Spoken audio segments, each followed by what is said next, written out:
2000 साल पहले एक अकेले इंसान ने ह्यूमंस की सारी नेशंस और स्पिरिट्स को डिस्ट्रॉय कर दिया था। यहाँ तक कि उसने गॉड्स को भी मार डाला था। उसने लोगों पे इतने जुल्म किए कि उसे सभी लोग डीमन किंग के नाम से जानने लगे। पर इसके बाद दुनिया की शांति के लिए उसने खुद की जान दे दी ताकि वो फ्यूचर में फिर से जन्म ले, जिस समय दुनिया में अमन और शांति होगी और वो एक आम जिंदगी जी पाएगा। पर जब वो अपने पुनर्जन्म के बाद डीमन किंग अकेडमी में जाता है, उसे वहाँ मिसफिट घोषित कर दिया जाता है। वहीं प्रेजेंट में डेल्स गेट अकेडमी को इसलिए स्थापित किया गया था ताकि वहाँ डीमंस के डिसेंडेंट्स को ट्रेन किया जा सके। और अब कहा जा रहा है कि इस साल डीमन किंग का पुनर्जन्म होने जा रहा है और वो भी उसी अकेडमी में एडमिशन लेगा। और ये सारी बातें अकेडमी में एडमिशन लेने वाले कुछ स्टूडेंट्स को लेटर के जरिए बताई जा रही थी। वहीं डीमन किंग अकेडमी में मेशा नेक्रोन एडमिशन के लिए जा रही थी, पर रास्ते में उससे एक लड़का टकरा जाता है, जिसकी वजह से उसका एनवलप नीचे गिर जाता है। उस लेटर को एक लड़का उठाता है और उसके ऊपर उसका नाम पढ़ के उसे दे देता है। और वो जब पीछे मुड़ती है, वो देखती है कि उसके फादर के साथ साथ एनोस के पेरेंट्स भी उसे पीछे से चिल्ला चिल्ला कर चीयर कर रहे हैं। वो दोनों बातें करते हुए जा ही रहे थे। रॉयल्टी का एक छोकरा जिसका की नाम जीप्स है, वो उन्हें अकेडमी में अपने पेरेंट्स के साथ आने के लिए चिढ़ाता है, पर वो दोनों ही उसे इग्नोर करते हुए चले जाते हैं। इसकी वजह से उसे गुस्सा आ जाता है और वो उनके ऊपर हमला करता है। एनोस उसकी बजाता है कि उसकी मैजिकल पावर इतनी कम थी कि उसे लगा कि कोई मक्खी भिनभिना रही है, जिसके बाद जीप उसे मैजिकल फायर से डराने की कोशिश करता है। पर एनोस हल्की सी सांस ही छोड़ता है और उतने से ही उसकी सारी आग बुझ जाती है। जिसके बाद वो कहता है कि तुम अपनी माचिस की तीली कहीं और जलाओगे, और वो एक स्पेल का यूज करता है जिससे कि जीक अपने घुटने टेक देता है। इसके बाद एनोस वहाँ से चला जाता है। एंट्रेंस एग्जाम के पहले टेस्ट में स्टूडेंट्स को एक दूसरे के साथ डुएल करना था और ऑब्वियसली जो भी हारेगा वो फेल हो जाएगा। और एनोस का मुकाबला जीप के साथ था। जीप अपनी फैमिली की बड़ाई करने लगता है और कहता है कि उसने रॉयल फैमिली से पंगा लेकर गलती कर दी और इसकी सजा वो उसे यहीं पर देगा।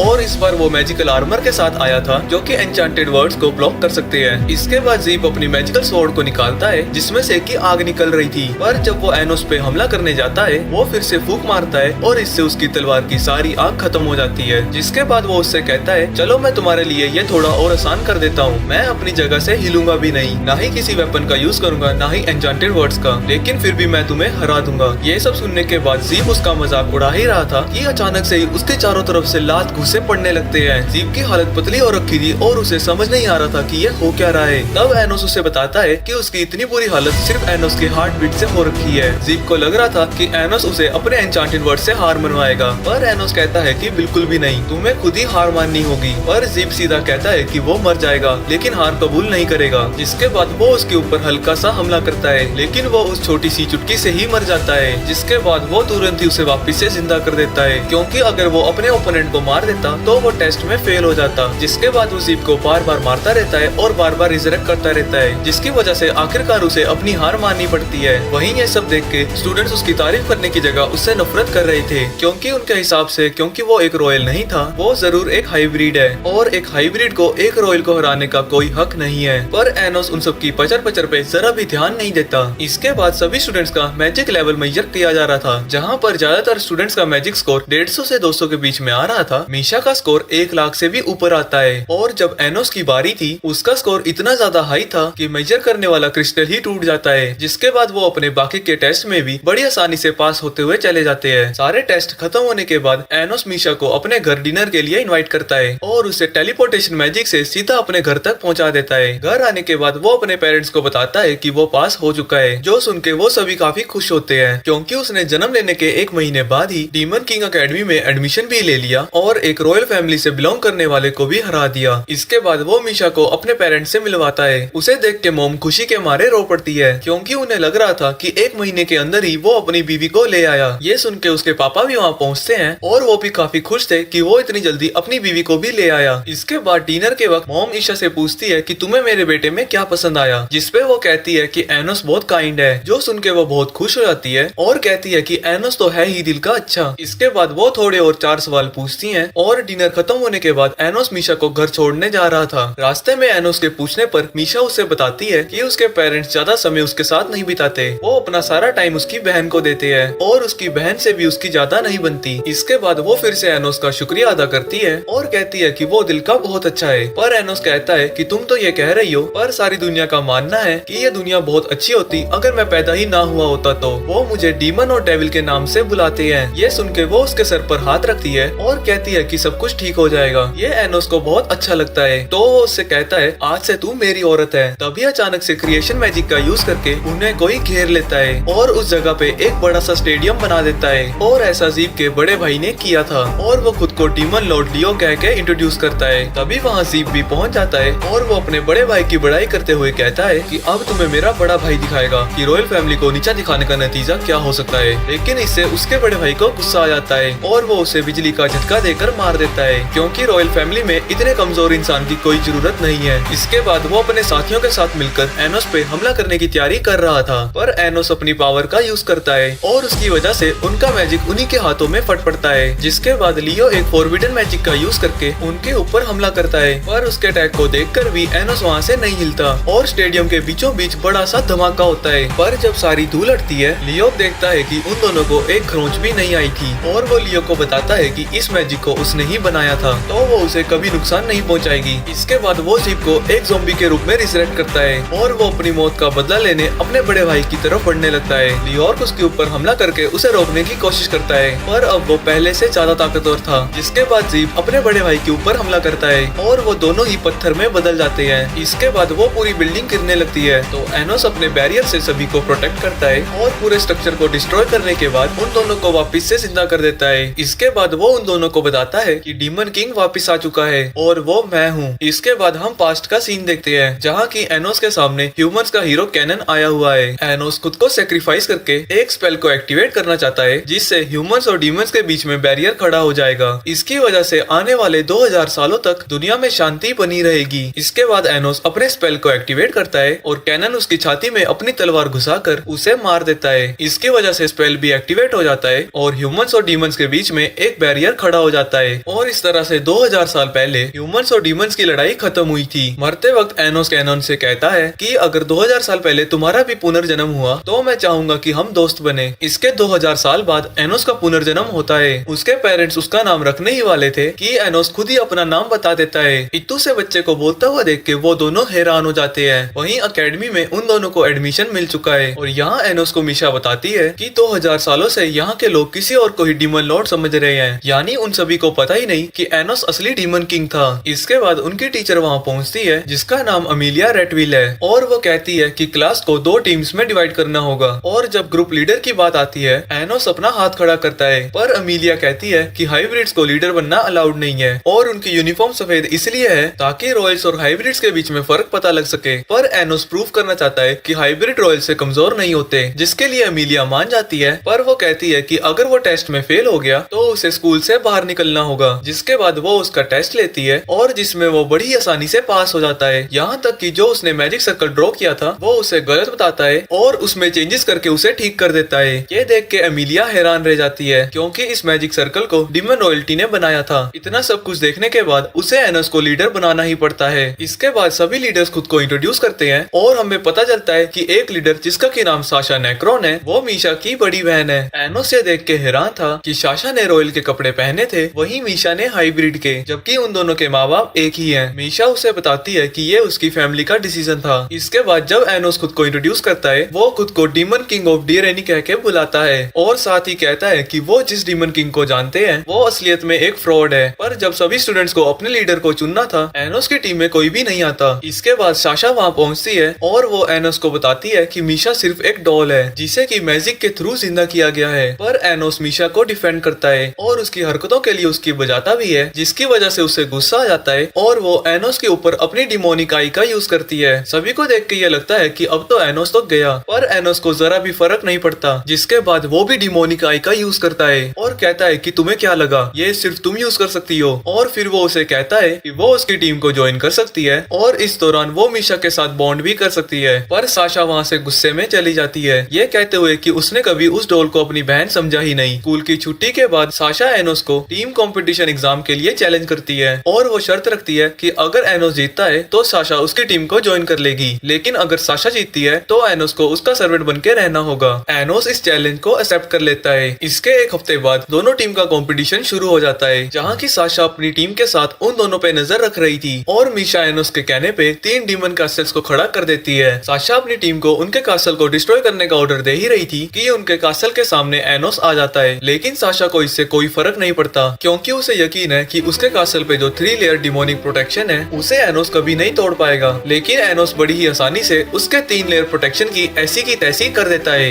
और उसके पूरे भयंकर से कासल को एक ही हाथ से उठा लेता है, जिससे अंदर बैठे सभी लोगों की फट रही थी। पर एनोस यही नहीं रुकता, वो कासल को उठाता है और उसे लट्टू की तरह घुमा के दूर फेंक देता है। इसकी वजह से साशा का ग्रुप अपनी जान के लिए लटक रहा था और जब कासल नीचे गिरता है वो सभी के सभी ढेर हो चुके थे। पर इतनी बेइज्जती होने के बावजूद भी साशा हार नहीं मानती और सभी को मिलके उसके ऊपर एक पावरफुल फायर स्पेल यूज करने को कहती है। उनकी पूरी टीम मिलके इस स्पेल को एक्टिवेट करती है, जिसकी वजह से कासल के चारों तरफ एक कैनन सा बन जाता है, जिसके बाद वो सभी अपनी मैजिक का यूज करके एनोस के ऊपर फायर कर देते हैं। पर एनोस अपनी एक उंगली से ही एक ऐसा हमला करता है जो कि उनके अटैक को खत्म कर देता है। ये देख के वो खुद के कासल को प्रोटेक्ट करने के लिए बहुत सारे बैरियर्स बनाते हैं, पर एनोस का हमला इतना ज्यादा ताकतवर था कि वो सभी बैरियर्स को तोड़ता हुआ चला जाता है और पूरे कासल को ही डिस्ट्रॉय कर देता है। जब वो धमाका शांत होता है, एनोस साशा के पास पहुंचता है और उसे उसका प्रॉमिस याद दिलाता है, पर साशा साफ मुकर जाती है और उसके ऊपर फिर से डिमोनिक आई यूज करने की कोशिश करती है, पर एनोस उसे डीएक्टिवेट कर देता है। अब अपनी इतनी सारी बेइज्जती होने के बाद साशा कहती है कि वो उसकी टीम को ज्वाइन नहीं करेगी, तो अच्छा यही होगा कि वो उसे यही मार दे, और वो वादा करती है कि वो जरूर एक दिन उससे ज्यादा ताकतवर बनेगी और उसे जान से मार देगी। ये सब सुन के एनोस हंसता है और कहता है कि बालिका, मुझे मारना अगर इतना ही आसान होता तो 2000 साल पहले ही मर चुका होता मैं। तभी वहाँ मीशा आती है और साशा से एनोस कहता है कि तुम्हारी बहन तुम्हारे साथ टाइम स्पेंड करना चाहती है, और उसके प्याले प्याले चेहरे को देखकर साशा उसकी टीम को ज्वाइन करने के लिए मान जाती है और वो उससे पूछती है कि उसने सिर्फ मीशा के लिए ही टीम को ज्वाइन करने को कहा था या फिर कोई और वजह है। एनोस कहता है कि एक और वजह है और वो ये है कि उसकी डिमोनिक आइज बहुत इम्प्रेसिव है, उसने कभी भी उसकी जितनी पावरफुल डिमोनिक आइज नहीं देखी। जिसके बाद साशा भी भाई के प्यार में गिर जाती है।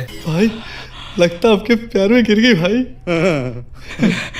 जिसके बाद एनोस उन दोनों ही लड़कियों को अपने घर लेकर जाता है। उसकी माता ये देख के हैरान थी कि वो दो बहुओं को घर लेकर आया है। ये देख के उसके डैड भी खुशी के मारे रोने लगते हैं कि उनका लौंडा स्टड निकला। डिनर के खत्म होने के बाद एनोस उन दोनों को अपने घर छोड़ने जाता है। मीशा के वहाँ से जाने के बाद साशा एनोस का शुक्रिया अदा करती है उसकी और मीशा की रिलेशन को ठीक करने के लिए। इसके बाद वो उसे अपने पास बुलाती है, पर एनोस को याद है कि अंकल ने कहा था कि बुलाती है पर जाने का नहीं। पर जब साशा रिक्वेस्ट करती है वो उसके पास चला जाता है। वो उससे पूछ ही रहा था कि हाँ भाई क्या हुआ, पर वो उसे किस करने लगती है। और जब ये सारा कार्यक्रम चल रहा था वहाँ पूरा रोमांटिक सा माहौल बन जाता है। पर बाद में साशा कहती है कि ये तो बस एक थैंक यू किस था। अरे तो बहन गाल पे कर देती। जिसके बाद वो उससे कहती है कि ये उसकी पहली किस थी, तो एनोस उसे पहली किस के लिए थैंक यू कहता है। इसके अगले दिन अकेडमी में मीशा एनोस से कह रही थी कि कल साशा का बर्थडे है और वो उसे कुछ गिफ्ट देना चाहती है। उसी वक्त साशा उनके पास आके बैठ जाती है। इसके कुछ देर बाद वहाँ अमीलिया आती है और वो सबको बताती है कि आज डीमन किंग का 7वां डिसेंडेंट आने वाला है, जो कि उन्हें मैजिक स्पेल के बारे में लेक्चर देंगे। एनोस को समझ में नहीं आता कि आखिर वो है कौन। साशा कहती है कि वो सही में डीमन किंग बनने के लिए मिसफिट है और उसे बताती है कि 2000 साल पहले डीमन किंग ने अपने ब्लड से 7 डिसेंडेंट्स को बनाया था और उनमें से ही 7वें डिसेंडेंट्स आज यहाँ आने वाले हैं और उन्होंने ही इस डीमन किंग अकेडमी को बनाया था। एनोस सोचता है कि अगर वो सच में 2000 साल से जिंदा है तो वो तो जरूर उसे पहचान लेगा। इसके बाद टीचर स्पेशली एनोस से कहती है कि वो इस बार कोई उल्टी सीधी हरकत ना करे।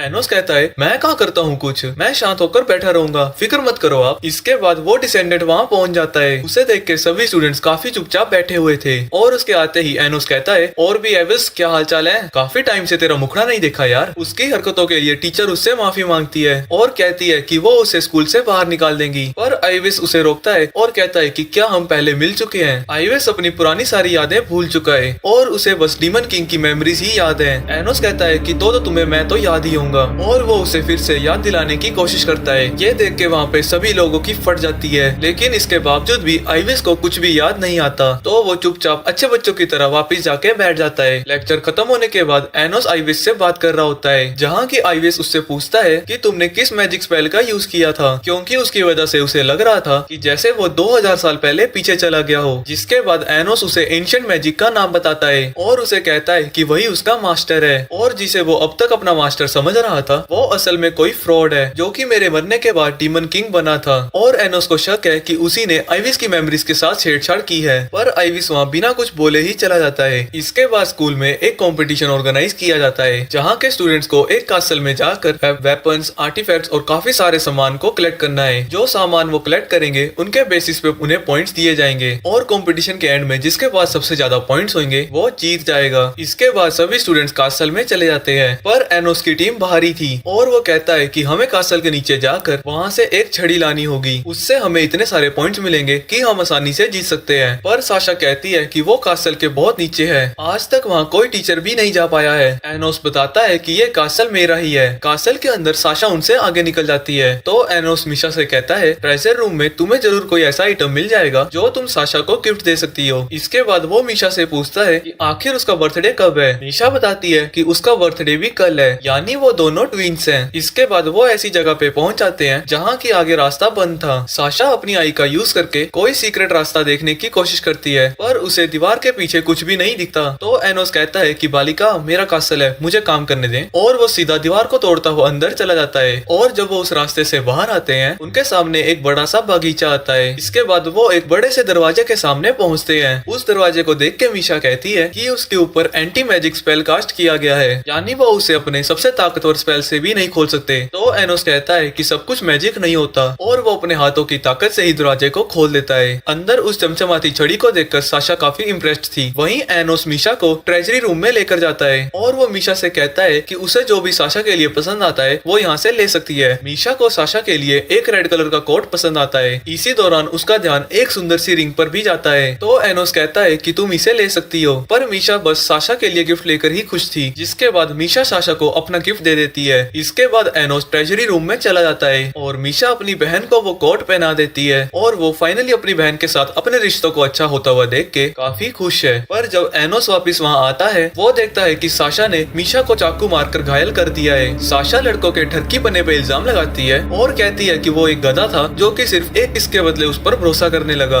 और उसकी सिम्पगिरी का ही नतीजा है कि वो अब इस एग्जाम में टॉप करेगी। इसके बाद वो अपना भाषण जारी रखती है कि वो इस दुनिया में सबसे ज्यादा मीशा से ही नफरत करती है और वो इतने भले होने का नाटक सिर्फ इस छड़ी के लिए ही कर रही थी। इसके बाद वो मीशा पे कंडीशनर मैजिक का यूज करती है। इसकी वजह से अगर एनोस साशा पे हमला करेगा तो उससे ज्यादा डैमेज मीशा को होगा। पर जैसे ही वो वहाँ से भाग रही थी एनोस उसे पकड़ लेता है और वो देखती है कि मीशा का जख्म ठीक हो चुका था। एनोस उस बालक बुद्धि को समझाता है कि जैसे ही वो ट्रेजरी से वापस आया था उसने उसी वक्त मीशा का जख्म ठीक कर दिया था और इसका पता साशा को ना लगे इसलिए इल्यूजनरी मैजिक कास्ट कर दिया था। और इसके बाद वो कहता है कि उस चुड़ैल की सच्चाई का उसे तभी पता लग गया था जब मीशा ने उसे गिफ्ट दिया था और उसकी डिमोनिक आई एक्टिवेट हुई थी। गुस्से में साशा फिर से अपनी डिमोनिक आई का यूज करती है, पर इससे सिर्फ दीवारों पे क्रैक आता है और एनोस को कुछ भी नहीं होता। जिसके बाद वो अपनी आई से उसे फ्रीज कर देता है और उसे मारने ही वाला था कि मीशा आके उसे रोक देती है, क्योंकि भले ही ये चमगादड़ उसे अपनी बहन ना मानती हो लेकिन ये भोली भाली बालिका उसे अपनी बहन मानती ही है। तो उसके कहने पे एनोस उसे छोड़ देता है, लेकिन छूटते ही वो डायन छड़ी उठाती है और वहाँ से भाग जाती है। जाते जाते वो कहती है कि अपने आखिरी लम्हों में भी मीशा बेवकूफी वाली हरकतें कर रही थी। एनोस उससे पूछता है कि आखिर यहाँ चल क्या रहा है। मीशा उसे बताती है कि वो अपने 15th बर्थडे को रात के 12 बजे गायब हो जाएगी और वो कहती है कि मीशा नेक्रोन कभी इस दुनिया में एग्जिस्ट करती ही नहीं थी। वो साशा की ट्विन सिस्टर नहीं है बल्कि वो साशा की सोल से बनाई गई डॉल है। ये सुन के वो समझ आता है कि ये जरूर आइविस का किया धरा है और आज रात को 12 बजे मीशा और साशा फिर से एक हो जाएंगे और मीशा की नॉलेज की वजह से साशा की पावर बहुत ज्यादा बढ़ जाएगी और यही आइविस भी चाहता था। वो आगे कहती है कि उसे इस बात का कोई दुख नहीं है कि वो साशा में समा जाएगी, क्योंकि ये बात उसे पहले से ही पता थी। बस वो अपनी जिंदगी के 15 साल अच्छे से जीना चाहती थी, पर एक डॉल होने की वजह से ना ही उसका दोस्त बना ना ही घर में उसे कभी किसी का प्यार मिला। तो वो एनोस को अपना दोस्त बनने के लिए शुक्रिया अदा करती है और इससे पहले कि वो और सेंटी सी बातें करती एनोस उसे गले लगाता है और कहता है बस कर पगली, रुलाएगी क्या। इसके बाद वो मीशा से कहता है कि वो उससे कोई भी विश मांग सकती है। मीशा कहती है कि वो चाहती है कि साशा उससे नफरत ना करे।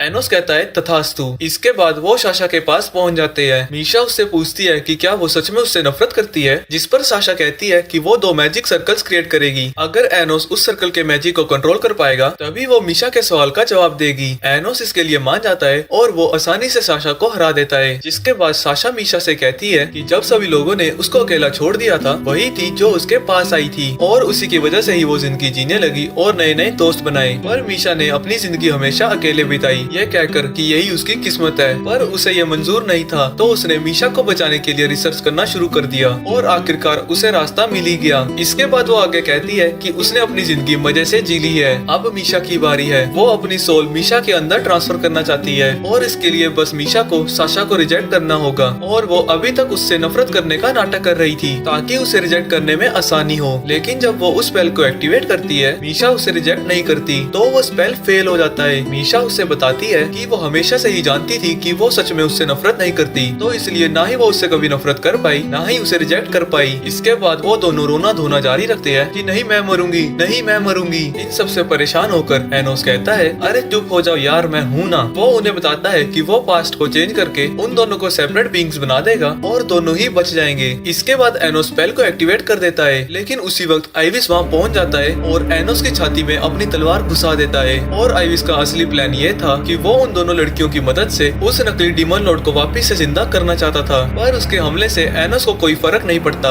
और वो उल्टा उसके ऊपर ही उसकी तलवार फेंक देता है और वो उससे कहता है कि मेरा टाइम खोटी मत कर। जिसके बाद वो टाइम ट्रेवल स्पेल का यूज करता है, पर उसी वक्त वहाँ यूगो आ जाता है जो कि टाइम का गार्डियन है और वो एनोस को टाइम के साथ छेड़छाड़ करने नहीं देना चाहता, इसीलिए वो आइविस को हील कर देता है और उसे एनोस को मारने का मिशन दे देता है। गार्डियन ने उसे अपनी टाइम कंट्रोल की पावर दे दी थी, तो जब एनोस उसके ऊपर हमला करता है वो उसके अटैक को बीच में ही रोक देता है। जिसके बाद आइविस के हमले से एनोस बैरियर बनाकर उन दोनों को और खुद को भी बचा लेता है, लेकिन इसके बाद वो बैरियर के पीछे से आता है और फिर से एनोस को स्टैब कर देता है, जिसकी वजह से वो वहाँ से गायब हो जाता है। उन सभी को लग रहा था कि एनोस मर चुका है, लेकिन तभी उसके पीछे एनोस पधारता है जिसने रेजरेक्शन मैजिक का यूज करके खुद को वापस से जिंदा कर लिया था। ये देखकर कि उसे मारकर भी कोई फायदा नहीं हो रहा, तो आइविस उस पूरे स्पेस का टाइम रोकने लगता है जिससे एनोस हमेशा के लिए वहीं बंद हो जाए, जिसकी वजह से वो दोनों लड़कियां तो रुक जाती है, लेकिन एनोस पे इसका भी कोई असर नहीं होता। इसके बाद वो आइविस के सारे अटैक्स को ब्लॉक कर रहा था और इसके तुरंत बाद वो उन दोनों को पास्ट में पहुंचा देता है। और जब आइविस उन दोनों को अलग कर रहा था, वो दोनों अपनी अपनी बॉडीज को टच करते हैं और इस तरह से वो सेपरेट ट्विंस की तरह पैदा हुए थे। अब क्योंकि पास्ट चेंज हो चुका था, एनोस अपनी असली डिमोनिक स्वॉर्ड को समन करता है और वो उससे कहता है कि उसने डीमन किंग के खिलाफ जाने की गुस्ताखी की है और इसकी सजा उसे जरूर मिलेगी। ये देख के आइविस की फट जाती है। वो वहाँ से भागने की कोशिश करता, उससे पहले ही एनोस उसके सर में तलवार घुसा देता है। आइविस उसे हील करने की कोशिश करने लगता है, पर इससे कुछ भी नहीं होता और कुछ देर बाद वो उस हमले से मर जाता है। जिसके बाद एनोस उस व्हाइट स्पेस से बाहर आता है और आइविस को फिर से रिजरेक्ट कर देता है। इसके बाद वो उसे उसकी पुरानी मेमोरीज को वापस दे देता है। वो चाहता है कि आइविस बाकी सभी डीमन एम्परर्स को इन्वेस्टिगेट करे और वो उन सभी को यकीन दिला देगा कि आइविस यहीं मर चुका है। इसके बाद वो दोनों भी उस पोर्टल से बाहर आती हैं और वो काफी खुश थी कि उनमें से किसी को भी गायब नहीं होना पड़ेगा। साशा अपनी सारी पूरी हरकतों के लिए उससे माफी मांगती है। इसके बाद एनोस मीशा को वही रिंग दे देता है जो कि उसने ट्रेजर रूम में देखी थी। इसके बाद हम फ्लैशबैक देखते हैं जहाँ की एनोस अपने एडवाइजर शिन के साथ एक वाटर स्पिरिट की वॉरियर को देख रहा था जो कि अपनी पावर से हाइड्रा बना देती है और वो हाइड्रा जब हमला करता है उससे आसपास सुनामी आ जाती है। ये देख के एनोस काफी इम्प्रेस्ड होता है और उसे ठिकाने लगाने जा ही रहा था, तभी शिन कहता है कि वो उससे लड़ना चाहता है। तो एनोस उससे कहता है कि अगर उसने उस बड़े से ड्रैगन को एक ही हमले से खत्म कर दिया तो वो उसकी कोई भी एक इच्छा पूरी करेगा। जिसके बाद शिन जब उससे लड़ने जाता है वो एक ही हमले से उस बड़े से हाइड्रा को बिल्कुल खत्म कर देता है। इसके बाद शिन के कहने पे एनोस उसे पुनर्जन्म का वरदान दे देता है। जिसके बाद वहाँ हीरो कैनन पहुँचता है जिसे कि एनोस ने कितनी बार ही मार गिराया था, लेकिन बार बार वो रेजरेक्ट होके वापिस आ जाता है। जिसके बाद एनोस फिर से उसके ऊपर हमला करता है जिसकी वजह से वहाँ एक बहुत बड़ा धमाका होता है। वहीं प्रेजेंट में टीचर सभी से कह रही थी कि इस साल एक ट्रांसफर स्टूडेंट की क्लास को ज्वाइन करने वाला है और इसके बाद वो बताती है कि जो छड़ी एनोस की टीम ने लाई थी वो चोरी हो चुकी है, तो वो उससे उनके पॉइंट्स को मेजर नहीं कर पाए, तो इसलिए उन्हें अभी के लिए 70 पॉइंट्स दे दिए गए हैं। ये सुन के साशा भड़क जाती है। वो कहती है कि चोरी होना स्कूल की गलती है और जो टेम्पररी 70 पॉइंट्स दिए जा रहे हैं वो 100 भी तो दिए जा सकते हैं। इससे पहले कि टीचर कोई जवाब देती, सभी स्टूडेंट्स बात करने लगते हैं कि एनोस की टीम ने ही उस छड़ी को चुराया होगा ताकि किसी को पता ही न चले कि वो छड़ी नकली थी। लेकिन तभी मीसा खड़ी होती है और साशा को डिफेंड करने की कोशिश करती है, पर इससे पहले कि थोड़ी और बहस जारी रहती, एनोस बड़ी ही शांति पूर्वक नीचे उतरता है और उसी स्टूडेंट के पास जाता है जो कि बकबक कर रहा था। जिसके बाद वो उसकी छाती में से उसी छड़ी को बाहर निकाल लेता है और वो अमीलिया को वो छड़ी देते हुए कहता है कि अगर तुमने चोरी ही करनी थी तो थोड़ा ध्यान से करती ना, किसी को पता तो नहीं लगना चाहिए था ना। क्लास के बाद मीसा उन सभी के पास आती है और उन्हें बताती है कि वो यूनिटेरियन का हिस्सा है जो कि हाइब्रिड्स के लिए इक्वालिटी की मांग कर रहे हैं। इसके बाद वो एनोस के फैन क्लब में उसे लेके जाती है जहाँ की सभी अपने आंदोलन की तैयारी भी करते हैं और साथ ही वो एनोस के फैन भी हैं। जहाँ एनोस के पदार्थे ही सारी लड़कियाँ इधर उधर गिरने लगती हैं। वहाँ पे एनोस का स्टैचू भी है और साथ ही एनोस के बिना कपड़े वाले स्केचेस भी, जिसे कि देखते देखते साशा की कुकर की तरह सीटी बज जाती है। इसके बाद मीसा सभी को एक रूम में लेकर जाती है जहाँ की एक आधी तलवार रखी हुई थी। यहाँ मीसा बताती है कि उसके डैड एक डीमन है और उसकी मदर एक स्पिरिट। इसके आगे वो बताती है कि उसने कभी अपने फादर को नहीं देखा क्योंकि शायद वो रॉयल्टी से बिलोंग करते हैं और रॉयल्टी कभी अपनी नाजायज औलादों को दुनिया के सामने नहीं लाना चाहती। वहीं यह तलवार उसके फादर ने उसके 10वें जन्मदिन पर उसे गिफ्ट दिया था। इसके बाद वो सभी छोरियां कहती हैं कि वो एनोस की टीम को ज्वाइन करना चाहती हैं, जिसके लिए एनोस मान जाता है, पर उन्हें अपनी काबिलियत को साबित करना होगा। इसके बाद स्वॉर्ड कंपटीशन की तैयारी कराने के लिए स्टेडियम में 2 डीमन लॉर्ड्स आते हैं और सभी को जमीन पर गड़ी हुई तलवार को बाहर निकालने का टास्क दिया जाता है। किसी भी स्टूडेंट से तलवार हिल तक नहीं रही थी। वहीं एनोस बिना तलवार को टच किए उसे जमीन से बाहर निकाल लेता है, जो कि उड़ती हुई सीधा उसके पास आती है। उसके साथ ही ट्रांसफर स्टूडेंट जिसका के नाम ले है वो भी तलवार को बाहर निकाल लेता है। जिसके बाद वो दोनों डीमन लॉर्ड उन दोनों को अपने साथ लड़ने के लिए बुलाते हैं, पर ले और एनोस उन दोनों को बड़ी आसानी से बेहोश कर देते हैं। इसके बाद ले एनोस के पास आता है और कहता है कि वो भी उसकी टीम को ज्वाइन करना चाहता है। एमिलिया उसे समझाने की कोशिश करती है कि वो बहुत ताकतवर है और वो खुद की टीम भी बना सकता है, पर एनोस उसे भी कहता है कि अगर वो उसकी टीम को ज्वाइन करना चाहता है तो उसे खुद को साबित करना होगा। और वो मीसा से कहता है कि वो फैन क्लब के मेंबर्स के साथ ले की टीम को ज्वाइन कर ले और कल होने वाले टीम कंपटीशन में अगर उन्होंने अच्छा परफॉर्म किया तो वो उन सभी को अपना सबॉर्डिनेट बनने की इजाजत दे देगा। अगले दिन कंपटीशन शुरू होने वाला था, जहाँ की ले मीसा को बता रहा था कि वो भी रॉयल्टी और हाइब्रिड्स में नहीं मानता, वो सभी को बराबर समझता है। इसके बाद एनोस के कहने पर मीसा एक बहुत ही बड़ा कासल बना देती है और उसे लगता है कि ये सारा कमाल जो एनोस ने उसे रिंग दी थी उसका है। इसके बाद एनोस ले से लड़ने के लिए वहाँ से चला जाता है, जहाँ की ले उसे बताता है कि उसने अपनी कुछ मैजिक पावर्स मीसा और बाकियों के साथ शेयर कर दी थी ताकि वो एक बड़ा सा वॉरियर बना पाए, ताकि वो अपने कासल को डिफेंड और उनके कासल को डिस्ट्रॉय कर पाए। वहीं एनोस ले से लड़ने के लिए तलवार की जगह एक लकड़ी का यूज करता है। दूसरी तरफ साशा को उनके बनाए जायंट वॉरियर से लड़ने में मुश्किल हो रही थी, तो एनोस साशा से जियो ग्रे स्पेल का यूज करने को कहता है। साशा कहती है कि उसके पास इतनी मैजिकल पावर नहीं है, पर एनोस फिर भी उसे कोशिश करने को कहता है और मीशा उस स्पेल को एक्टिवेट कर रही थी। जिसके बाद उनके कासल के सामने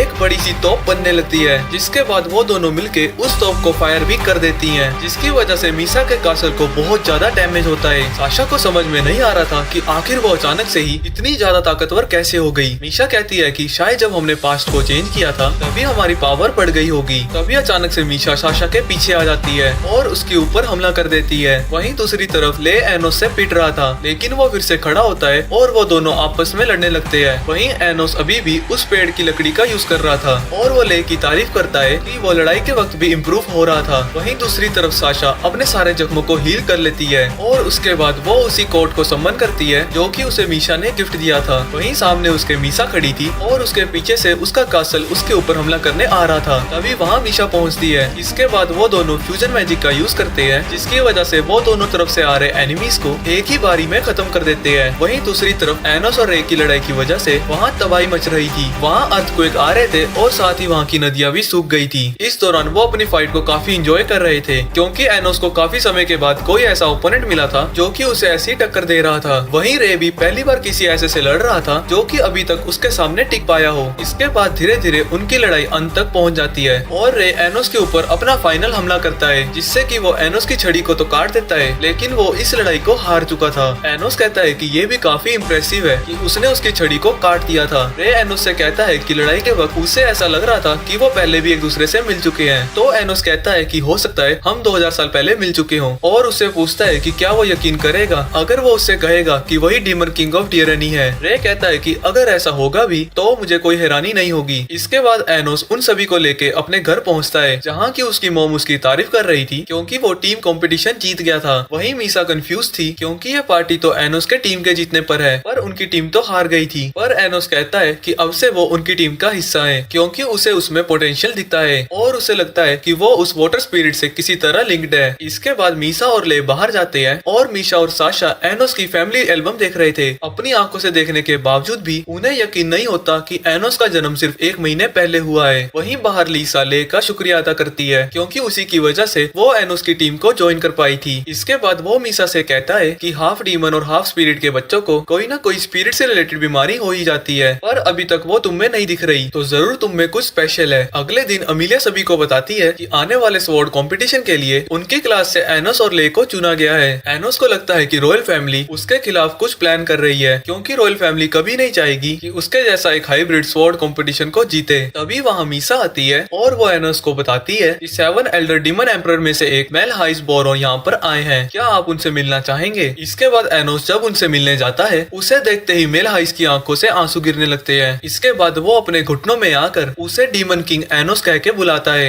एनोस उसे पूछता है कि क्या मैं तुम्हें सच में याद हूँ? मेलहाइस कहता है कि उसे याद नहीं है। 2000 साल पहले उसकी मेमोरीज को किसी ने मिटा दिया था, लेकिन वो उसको अपनी सोर्स की मदद से पहचान पाया था। इसके बाद मेलहाइस उसे बताता है कि 2000 साल पहले जब एनोस ने खुद को सैक्रिफाइस किया था, उसी वक्त किसी ने उसके ऊपर हमला कर दिया था, और जब उसकी आंखें खुली, वो एनोस के बनाए हुए बैरियर के दूसरी तरफ एक जंगल में था और उसकी सारी मेमोरीज जा चुकी थी। इसके बाद उसे डीमन वर्ल्ड में वापस आने के लिए 100 साल लग गए, और जब वो वापस आया, डीमन किंग का नाम बदल चुका था। इसके बाद एनोस उसे पूछता है क्या स्वॉर्ड कंपटीशन के लिए उसी ने उसका नाम दिया था? मेलहाइस कहता है कि नहीं, पर इसके पीछे जरूर रॉयल फैमिली का हाथ है। वो जरूर आपको टूर्नामेंट में हराकर हाइब्रिड्स को नीचा दिखाना चाहते हैं, और वो इसके लिए किसी भी हद तक गिर सकते हैं। मेलहाइस एनोस से कहता है कि वो स्वॉर्ड कंपटीशन में हिस्सा ना ले, शायद ऐसा करने की वजह से उसके सामने नकली डीमन किंग आ सकता है। एनोस कहता है कि वो इसके बारे में सोचेगा। इसके बाद जब एनोस अपने घर पहुंचता है, वो देख के ये हैरान था कि मीशा पहले से ही वहाँ है। मॉम बताती है कि मीशा ने एक बार कहा था कि वो एनोस के लिए डिलीशियस खाना बनाना चाहती है, तो उसने कहा था कि जब भी उसको टाइम मिले वो यहाँ आ सकती है। इसके बाद उसकी मॉम उसे बताती है कि आज उनकी टीचर उनके घर पे आई थी और उसने उन्हें बताया कि एनोस स्वॉर्ड कंपटीशन में हिस्सा लेने वाला है। ये सुन के एनोस को शक हो जाता है और वो कहता है कि शायद वो टूर्नामेंट में हिस्सा नहीं लेगा, पर ये सुन के उसकी मॉम उदास हो जाती है और उसकी तरफ बड़ी ही उम्मीद भरी निगाहों से देख रही थी। तो एनोस कहता है कि उसके पास कोई मैजिकल स्वॉर्ड भी नहीं है। मॉम कहती है कि उसकी फिक्र तुम मत करो, जब तुम्हारे फादर ने टूर्नामेंट के बारे में सुना तो वो अचानक से ही रुक जाती है। जिसके बाद मीशा अपने हाथों से एनोस को खाना खिला रही थी। डिनर के बाद एनोस मीशा से पूछता है कि वो डिनर के लिए उसका कैसे शुक्रिया अदा कर सकता है। पहले तो मीशा कहती है कि इसकी कोई जरूरत नहीं है, पर एनोस के फोर्स करने पे वो कहती है कि क्या हम कहीं घूमने जा सकते हैं, जिसपे एनोस कहता है कि वो कल चल सकते हैं। इसके बाद अगले दिन वो दोनों मॉडल क्रिएशन शॉप में जाते हैं, जो कि मीशा की फेवरेट जगह है क्योंकि वो वहाँ पे किसी भी तरह का मॉडल बना सकती है, और यहाँ की शॉपकीपर भी उसे बड़ी ही अच्छी तरह से जानती है। इसके बाद वहाँ मीशा एक मॉडल बनाती है जो कि जब वो सभी डिनर कर रहे थे उस वक्त का था, और वो ये मॉडल साशा को गिफ्ट करना चाहती है। इसके बाद एनोस भी एक मॉडल बनाने लगता है। उसी वक्त वहाँ शॉपकीपर भी आ जाती है और वो उसका मॉडल देख के हैरान रह जाती है, क्योंकि एनोस ने उस पूरे शहर का मॉडल बनाया था, वो भी एक छोटी सी रिंग जितनी जगह में। उसे दुकानदार मुंह मांगे दाम में खरीदना चाहती है, पर एनोस कहता है कि ये बिकाऊ नहीं है। इसके बाद एनोस उस मॉडल को अपने मैजिक से एक रिंग में बदल देता है और उसे मीशा को पहना देता है। ये सब देख के उसके मन में प्यार के लड्डू फूट ही रहे थे कि उन्हें उनके सामने एक कैट कैफे दिखाई देता है। इसके बाद जब वो कैफे के अंदर जाते हैं, वहाँ आइविस कैट के रूप में उसके पास आता है और वो उसे बताता है कि मेलहाइस यूनिट एरियंस का लीडर नहीं है, बल्कि उसके ऊपर से कोई इसे कंट्रोल कर रहा है। इसके साथ ही वो उसे बताता है कि शहर में एक और है जिसकी आइडेंटिटी का पता नहीं लग रहा है और वो यहाँ के मैजिक हॉस्पिटल से जुड़ा हुआ है, पर उसके पास अभी इतनी जानकारी नहीं है कि वो किसी का नाम पता लगा पाए। इसके बाद वो दोनों मैजिक हॉस्पिटल के पास आते हैं, पर यहाँ भी एनोस को कुछ खास नहीं पता लगता। तभी वहाँ ले आता है जिसकी मोम उस हॉस्पिटल में एडमिट है। एनोस उससे कहता है कि अगर डॉक्टर उसे हील नहीं कर पा रहे तो वो उसे अपने हीलिंग मैजिक से हील कर सकता है, पर ले उसे मना करके अंदर जाने लगता है। तभी एनोस उसे बताता है कि वो शायद कंपटीशन में हिस्सा ना ले, पर एनोस को इससे कोई फर्क नहीं पड़ता और उन दोनों को ही लग रहा था कि आज ले थोड़ा अजीब बिहेव कर रहा है। जिसके बाद ले अपनी बीमार माँ के पास बैठा होता है। इसके बाद टूर्नामेंट का दिन आ जाता है, जो कि एनोस की मोम भी देखने आई थी। कुछ देर बाद ही वहाँ आइविस पहुँचता है और वो उसे बताता है कि मेलहाइस का इस टूर्नामेंट से कोई लेना देना नहीं है, और ले की मोम सच में काफी बीमार है क्योंकि उन्हें स्पिरिट डिजीज है। इस बीमारी के बारे में एनोस भी ज्यादा नहीं जानता। आइविस उसे आगे बताता है कि इस टूर्नामेंट में उसके लिए काफी सारे जाल बिछाए गए हैं, पर एनोस कहता है कि वो इसमें हिस्सा नहीं लेगा ताकि फेक डीमन किंग उसके सामने आए। इसके बाद स्वॉर्ड कंपटीशन शुरू हो जाता है और सबसे पहला मैच एनोस और कोड लड बेल का था, जिसे कि सबसे पावरफुल स्वॉर्ड्समैन कहा जाता है, और वो इस टूर्नामेंट का पहले चैंपियन रह चुका है और वो एमिलिया का बड़ा भाई है। लेकिन एनोस बाहर नहीं आ रहा था, तो सभी लोग सोचने लगते हैं जो खुद को डिमन लॉर्ड की रिकार्नेशन कह रहा है और उसी के पीछे यूनिटेरियन इतने सारे पागल हो रहे थे, उसे अपनी जगह पता होनी चाहिए और बाकी हाइब्रिड्स की तरह रॉयल्स के तलवों के नीचे रहना चाहिए। ये सब सुन के उसकी मॉम को गुस्सा आ जाता है और वो चिल्लाती है कि एक दिन उसका बेटा जरूर डिमन डीमन लॉर्ड बनेगा। उसकी सारी बातें एनोस सुन लेता है और इसी वक्त उसके डैड भी आते हैं, जो कि अपने हाथों से बनाई हुई मैजिकल स्वॉर्ड लेके आए थे और उसी के बनाने के चक्कर में उनके टकले में भी चोट लग गई। अपने माँ बाप की इतनी मेहनत देखकर वो स्वॉर्ड कंपटीशन में हिस्सा लेने के लिए मान जाता है और वो मीसा से कहता है कि चाहे उन्होंने कितने भी ट्रैप्स लगाए हों, वो उसका कुछ भी नहीं बिगाड़ पाएंगे। इसके बाद वो एरिना में कूद के एंट्री लेता है। कर्ट कहता है कि मुझे तो लगा कि तुम डर के भाग गए हो। एनोस कहता है कि जो भी तुम्हारा टाइम वेस्ट हुआ मैं उसके लिए माफी मांगता हूँ और इसलिए मैं इस मैच को 1 मिनट के अंदर खत्म कर दूंगा। वहीं दूसरी तरफ ले उदास बैठा है और मैच को शुरू कर दिया जाता है। इसके बाद उन दोनों की फाइट शुरू हो जाती है। फाइट के दौरान उसे चेयर करने के लिए उसकी फैन क्लब की लड़कियां गाना गाने लगती हैं। वहीं एनोस उसके सभी अटैक को डॉज किया जा रहा था। इससे परेशान होकर वो अपनी सीक्रेट टेक्निक का यूज करता है, लेकिन एनोस उसे एक ही झटके में खत्म कर देता है। इसके बाद क्योंकि 1 मिनट पूरा होने वाला था, एनोस हमला करके उसकी ऐसी की तैसी कर देता है और साथ ही उसकी तलवार को भी तोड़ देता है। ये देख के कर्ट कहता है कि तुम मुझे उस मामूली तलवार से कैसे हरा सकते हो, पर एनोस कहता है कि अबे ओ चिंदी, ये कोई मामूली तलवार नहीं है, इसमें मेरे डैड का प्यार और मेहनत भरी हुई है। अपने बेटे से अपनी मेहनत की तारीफ सुन के वो रोने लगते हैं। वहीं अपने भाई को इतनी बुरी तरह से हारता हुआ देख के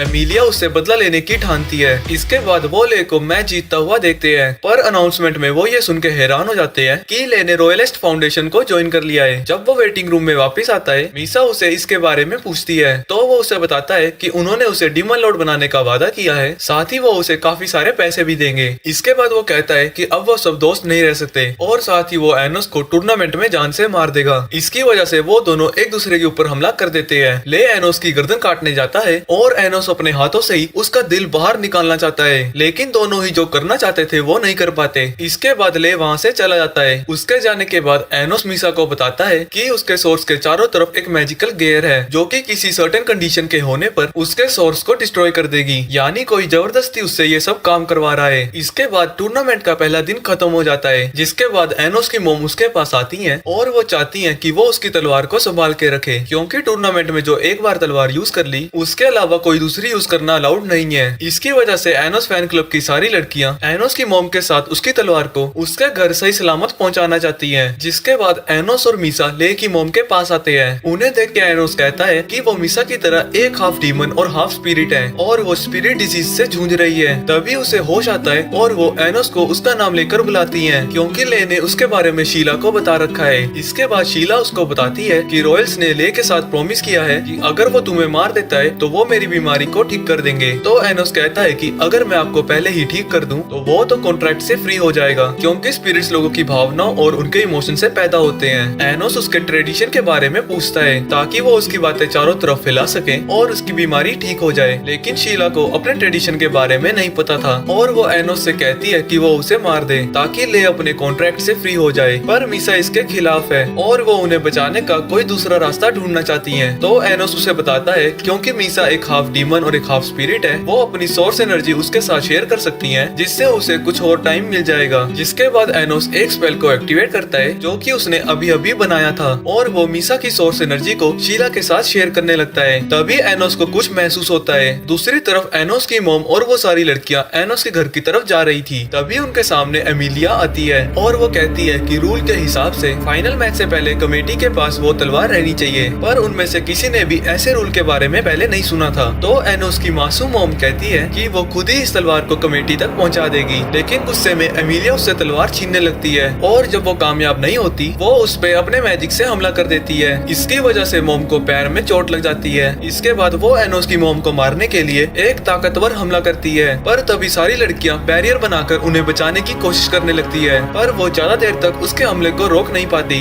एमिलिया ये सारी चीजें अपने भाई की बेइज्जती के लिए कर रही थी, क्योंकि एक हाइब्रिड को कोई हक नहीं है कि वो एक रॉयल को नीचा दिखाए। जिसके बाद वो फिर से उसके ऊपर हमला कर देती है, पर इस बार भी वो सारी लड़कियां उसके हमले को रोक देती हैं और ये जानते हुए भी कि वो हार जाएंगी, वो मॉम से कहती हैं कि वो यहाँ से चली जाए और उसे यकीन दिलाती है कि वो काफी सारी लड़कियां हैं तो वो एक इंसान से नहीं हार सकती। ना चाहते हुए भी मॉम वहाँ से जाने लगती है ताकि वो किसी को मदद के लिए बुला पाए। वहीं उसके हमले से सारी लड़कियां बुरी तरह से घायल हो जाती हैं, लेकिन उन्होंने तब भी हिम्मत नहीं हारी थी और वो उसके सामने डट के खड़ी रहती हैं। हाइब्रिड्स को अपने सामने खड़ा होता हुआ देख के उसे और गुस्सा आ जाता है, जिसके बाद वो हमला करती रहती हैं और लड़कियों को मारती रहती है। और जब वो सारी लड़कियों को मार देती है वो उसी हमले से एनोस की मोम पर अटैक करती है, पर इससे पहले कि वो अटैक मोम तक पहुंचता एनोस उन्हें आके बचा लेता है। उसे देख के डरने के बाद बावजूद भी वो उसे गंदा खून कह के बेइज्जती करने लगती है। पर एनोस उसे अपनी आई का यूज करके एक जगह बांध देता है, जिसके बाद वो हीलिंग मैजिक का यूज करके अपनी मॉम और सभी लड़कियों को हील कर देता है। जिसके बाद वो उन सभी से उनका नाम पूछता है और कहता है कि वो जिंदगी भर उनके नामों को याद रखेगा और उन्होंने जो उसके लिए आज किया है वो उसके लिए हमेशा ही उनका आभारी रहेगा। इसके बाद एनोस उन सभी लड़कियों को अपनी मॉम के साथ वापस घर जाने को कहता है। इसके बाद वो एमिलिया से कहता है, मुझे यकीन नहीं होता कि तुम जैसा कीड़ा भी मुझे इतना गुस्सा दिला सकता है। जिसके बाद वो उसकी गर्दन को पकड़कर उसे टूर्नामेंट वाले स्टेडियम में टेलीपोर्ट कर देता है। इसके बाद फिर से गुस्से में वो उसे गालियां देने लगती है, पर एनोस तलवार उसके सीने में घुसा देता है और कहता है कि तुम 1 मिनट के अंदर मर जाओगी। अगर तुम बचना चाहती हो तो मुझसे माफी मांगो और कबूल करो कि मैं ही असली डीमन किंग हूँ। पहले तो ये कहती है कि चाहे कुछ भी हो जाए वो एक हाइब्रिड से माफी नहीं मांगेगी। जब एनोस अपनी तलवार घुमाता है उसकी अकल ठिकाने आ जाती है और वो उससे माफी भी मांगती है और उसे डीमन किंग ऑफ डीरेनी कह के भी बुलाती है। पर एनोस कहता है कि नहीं मजा नहीं आया और उसे मार देता है। पर तुरंत ही वो उसे वापस से रिजरेक्ट करता है, पर उसने इस बार उसे एक हाइब्रिड की तरह रिजरेक्ट किया था ताकि वो ये रॉयल्स और हाइब्रिड वाला नाटक बंद करे और उसकी अकल ठिकाने आ जाए। पर जब उसे पता लगता है कि वो एक हाइब्रिड है, वो खुद की जान लेने की कोशिश करती है तो एनोस उसके ऊपर एक कर्स कर देता है, जिससे वो चाहे जितनी बार खुद की जान ले वो हमेशा एक हाइब्रिड के रूप में पैदा होगी। तो अब वो हमेशा वही बनकर जिएगी जिससे वो नफरत करती थी। वहीं हॉस्पिटल में ले वहाँ पहुँच जाता है और वो उसे बेहोश करके लेटा देता है, क्योंकि अगर वो उसकी मॉम के साथ और ज्यादा सोर्स शेयर करती तो उसकी मौत हो जाती। इसके बाद शीला ले से बात कर रही थी और फ्लैशबैक में हम देखते हैं कि ले की फैमिली ने उसे धक्के मारकर बाहर निकाल दिया था और उसी वक्त वो शीला को बुरी हालत में मिला था। जिसके बाद शीला ने उसे अपने बेटे की तरह ही रखा। इसके बाद वो ले से कहती है कि वो चाहती है कि वो वैसे ही जिए जैसे कि वो जीना चाहता है। जिसके बाद ले वहाँ से चला जाता है। इसके बाद अगले दिन टूर्नामेंट का फाइनल मैच एनोस और ले के बीच में था। मैच शुरू होने से पहले कुछ स्पेशल रूल्स ऐड कर दिए जाते हैं। ले और एनोस के हाथों पर एक एक ब्रेसलेट लगा दिया जाता है। अगर किसी का वो ब्रेसलेट डिस्ट्रॉय हो जाता है तो वो मैच हार जाएगा। साथ ही वो ब्रेसलेट उनकी मैजिकल पावर को एब्जॉर्ब करता रहेगा। पर ले का ब्रेसलेट सिर्फ शो पीस है और वो एनोस की तारीफ करता है कि उसका मैजिक ट्रेन होते हुए भी वो इतनी अच्छी तरह से लड़ रहा है। लेकिन तभी अचानक से ले अपना कॉन्ट्रैक्ट तोड़ देता है, जिसकी वजह से वो गेयर उसके कोर को कुछ ही टाइम में डिस्ट्रॉय कर देगा। तो वो अपने बचे कुछ टाइम में एनोस के साथ अपनी पूरी ताकत से लड़ना चाहता है। जिसके बाद वो दोनों ही आपस में लड़ने लगते हैं और वो इतनी तेजी के साथ लड़ रहे थे कि ऑडियंस को कुछ दिखाई नहीं दे रहा था। उन दोनों की टक्कर बराबरी की चल रही थी, लेकिन उनकी लड़ाई के अंत में ले एनोस के लेफ्ट हैंड को काट देता है। वहीं एनोस भी अपनी तलवार ले के सीने में घुसा देता है। लेकिन इससे पहले कि मैच का विनर डिक्लेयर किया जाता, वहाँ एक स्पेल एक्टिवेट होता है और वो दोनों एक डायमेंशनल प्रिजन में पहुंच जाते हैं। ये सब देख के एनोस समझ आता है कि ये सारा कुछ मेलहाइस ने किया है ताकि वो हमेशा के लिए उसे खत्म कर सके। इसके बाद वो वहाँ 2 और डीमन लॉर्ड्स को बुलाता है और उसे लग रहा था कि 3 वर्सेस 1 में तो वो उसे हरा ही देंगे। लेकिन तभी अचानक से उन दोनों डीमंस पे कोई हमला करता है और उसी वक्त एनोस टाइम को फ्रीज कर देता है और जिसने उन पर हमला किया था वो ले था। मेलहाई से देखकर उसके मैजिक कोर को डिस्ट्रॉय करने की कोशिश करता है, पर गेयर तो वहाँ था ही नहीं और हमें पता चलता है कि जब एनोस ने उस पर हमला किया था उसने उस गेयर को डिस्ट्रॉय कर दिया था। इसके बाद वो दोनों ही उससे लड़ने वाले थे, पर मेलहाइस ने पहले ही ले की मदर को बांध कर रख लिया था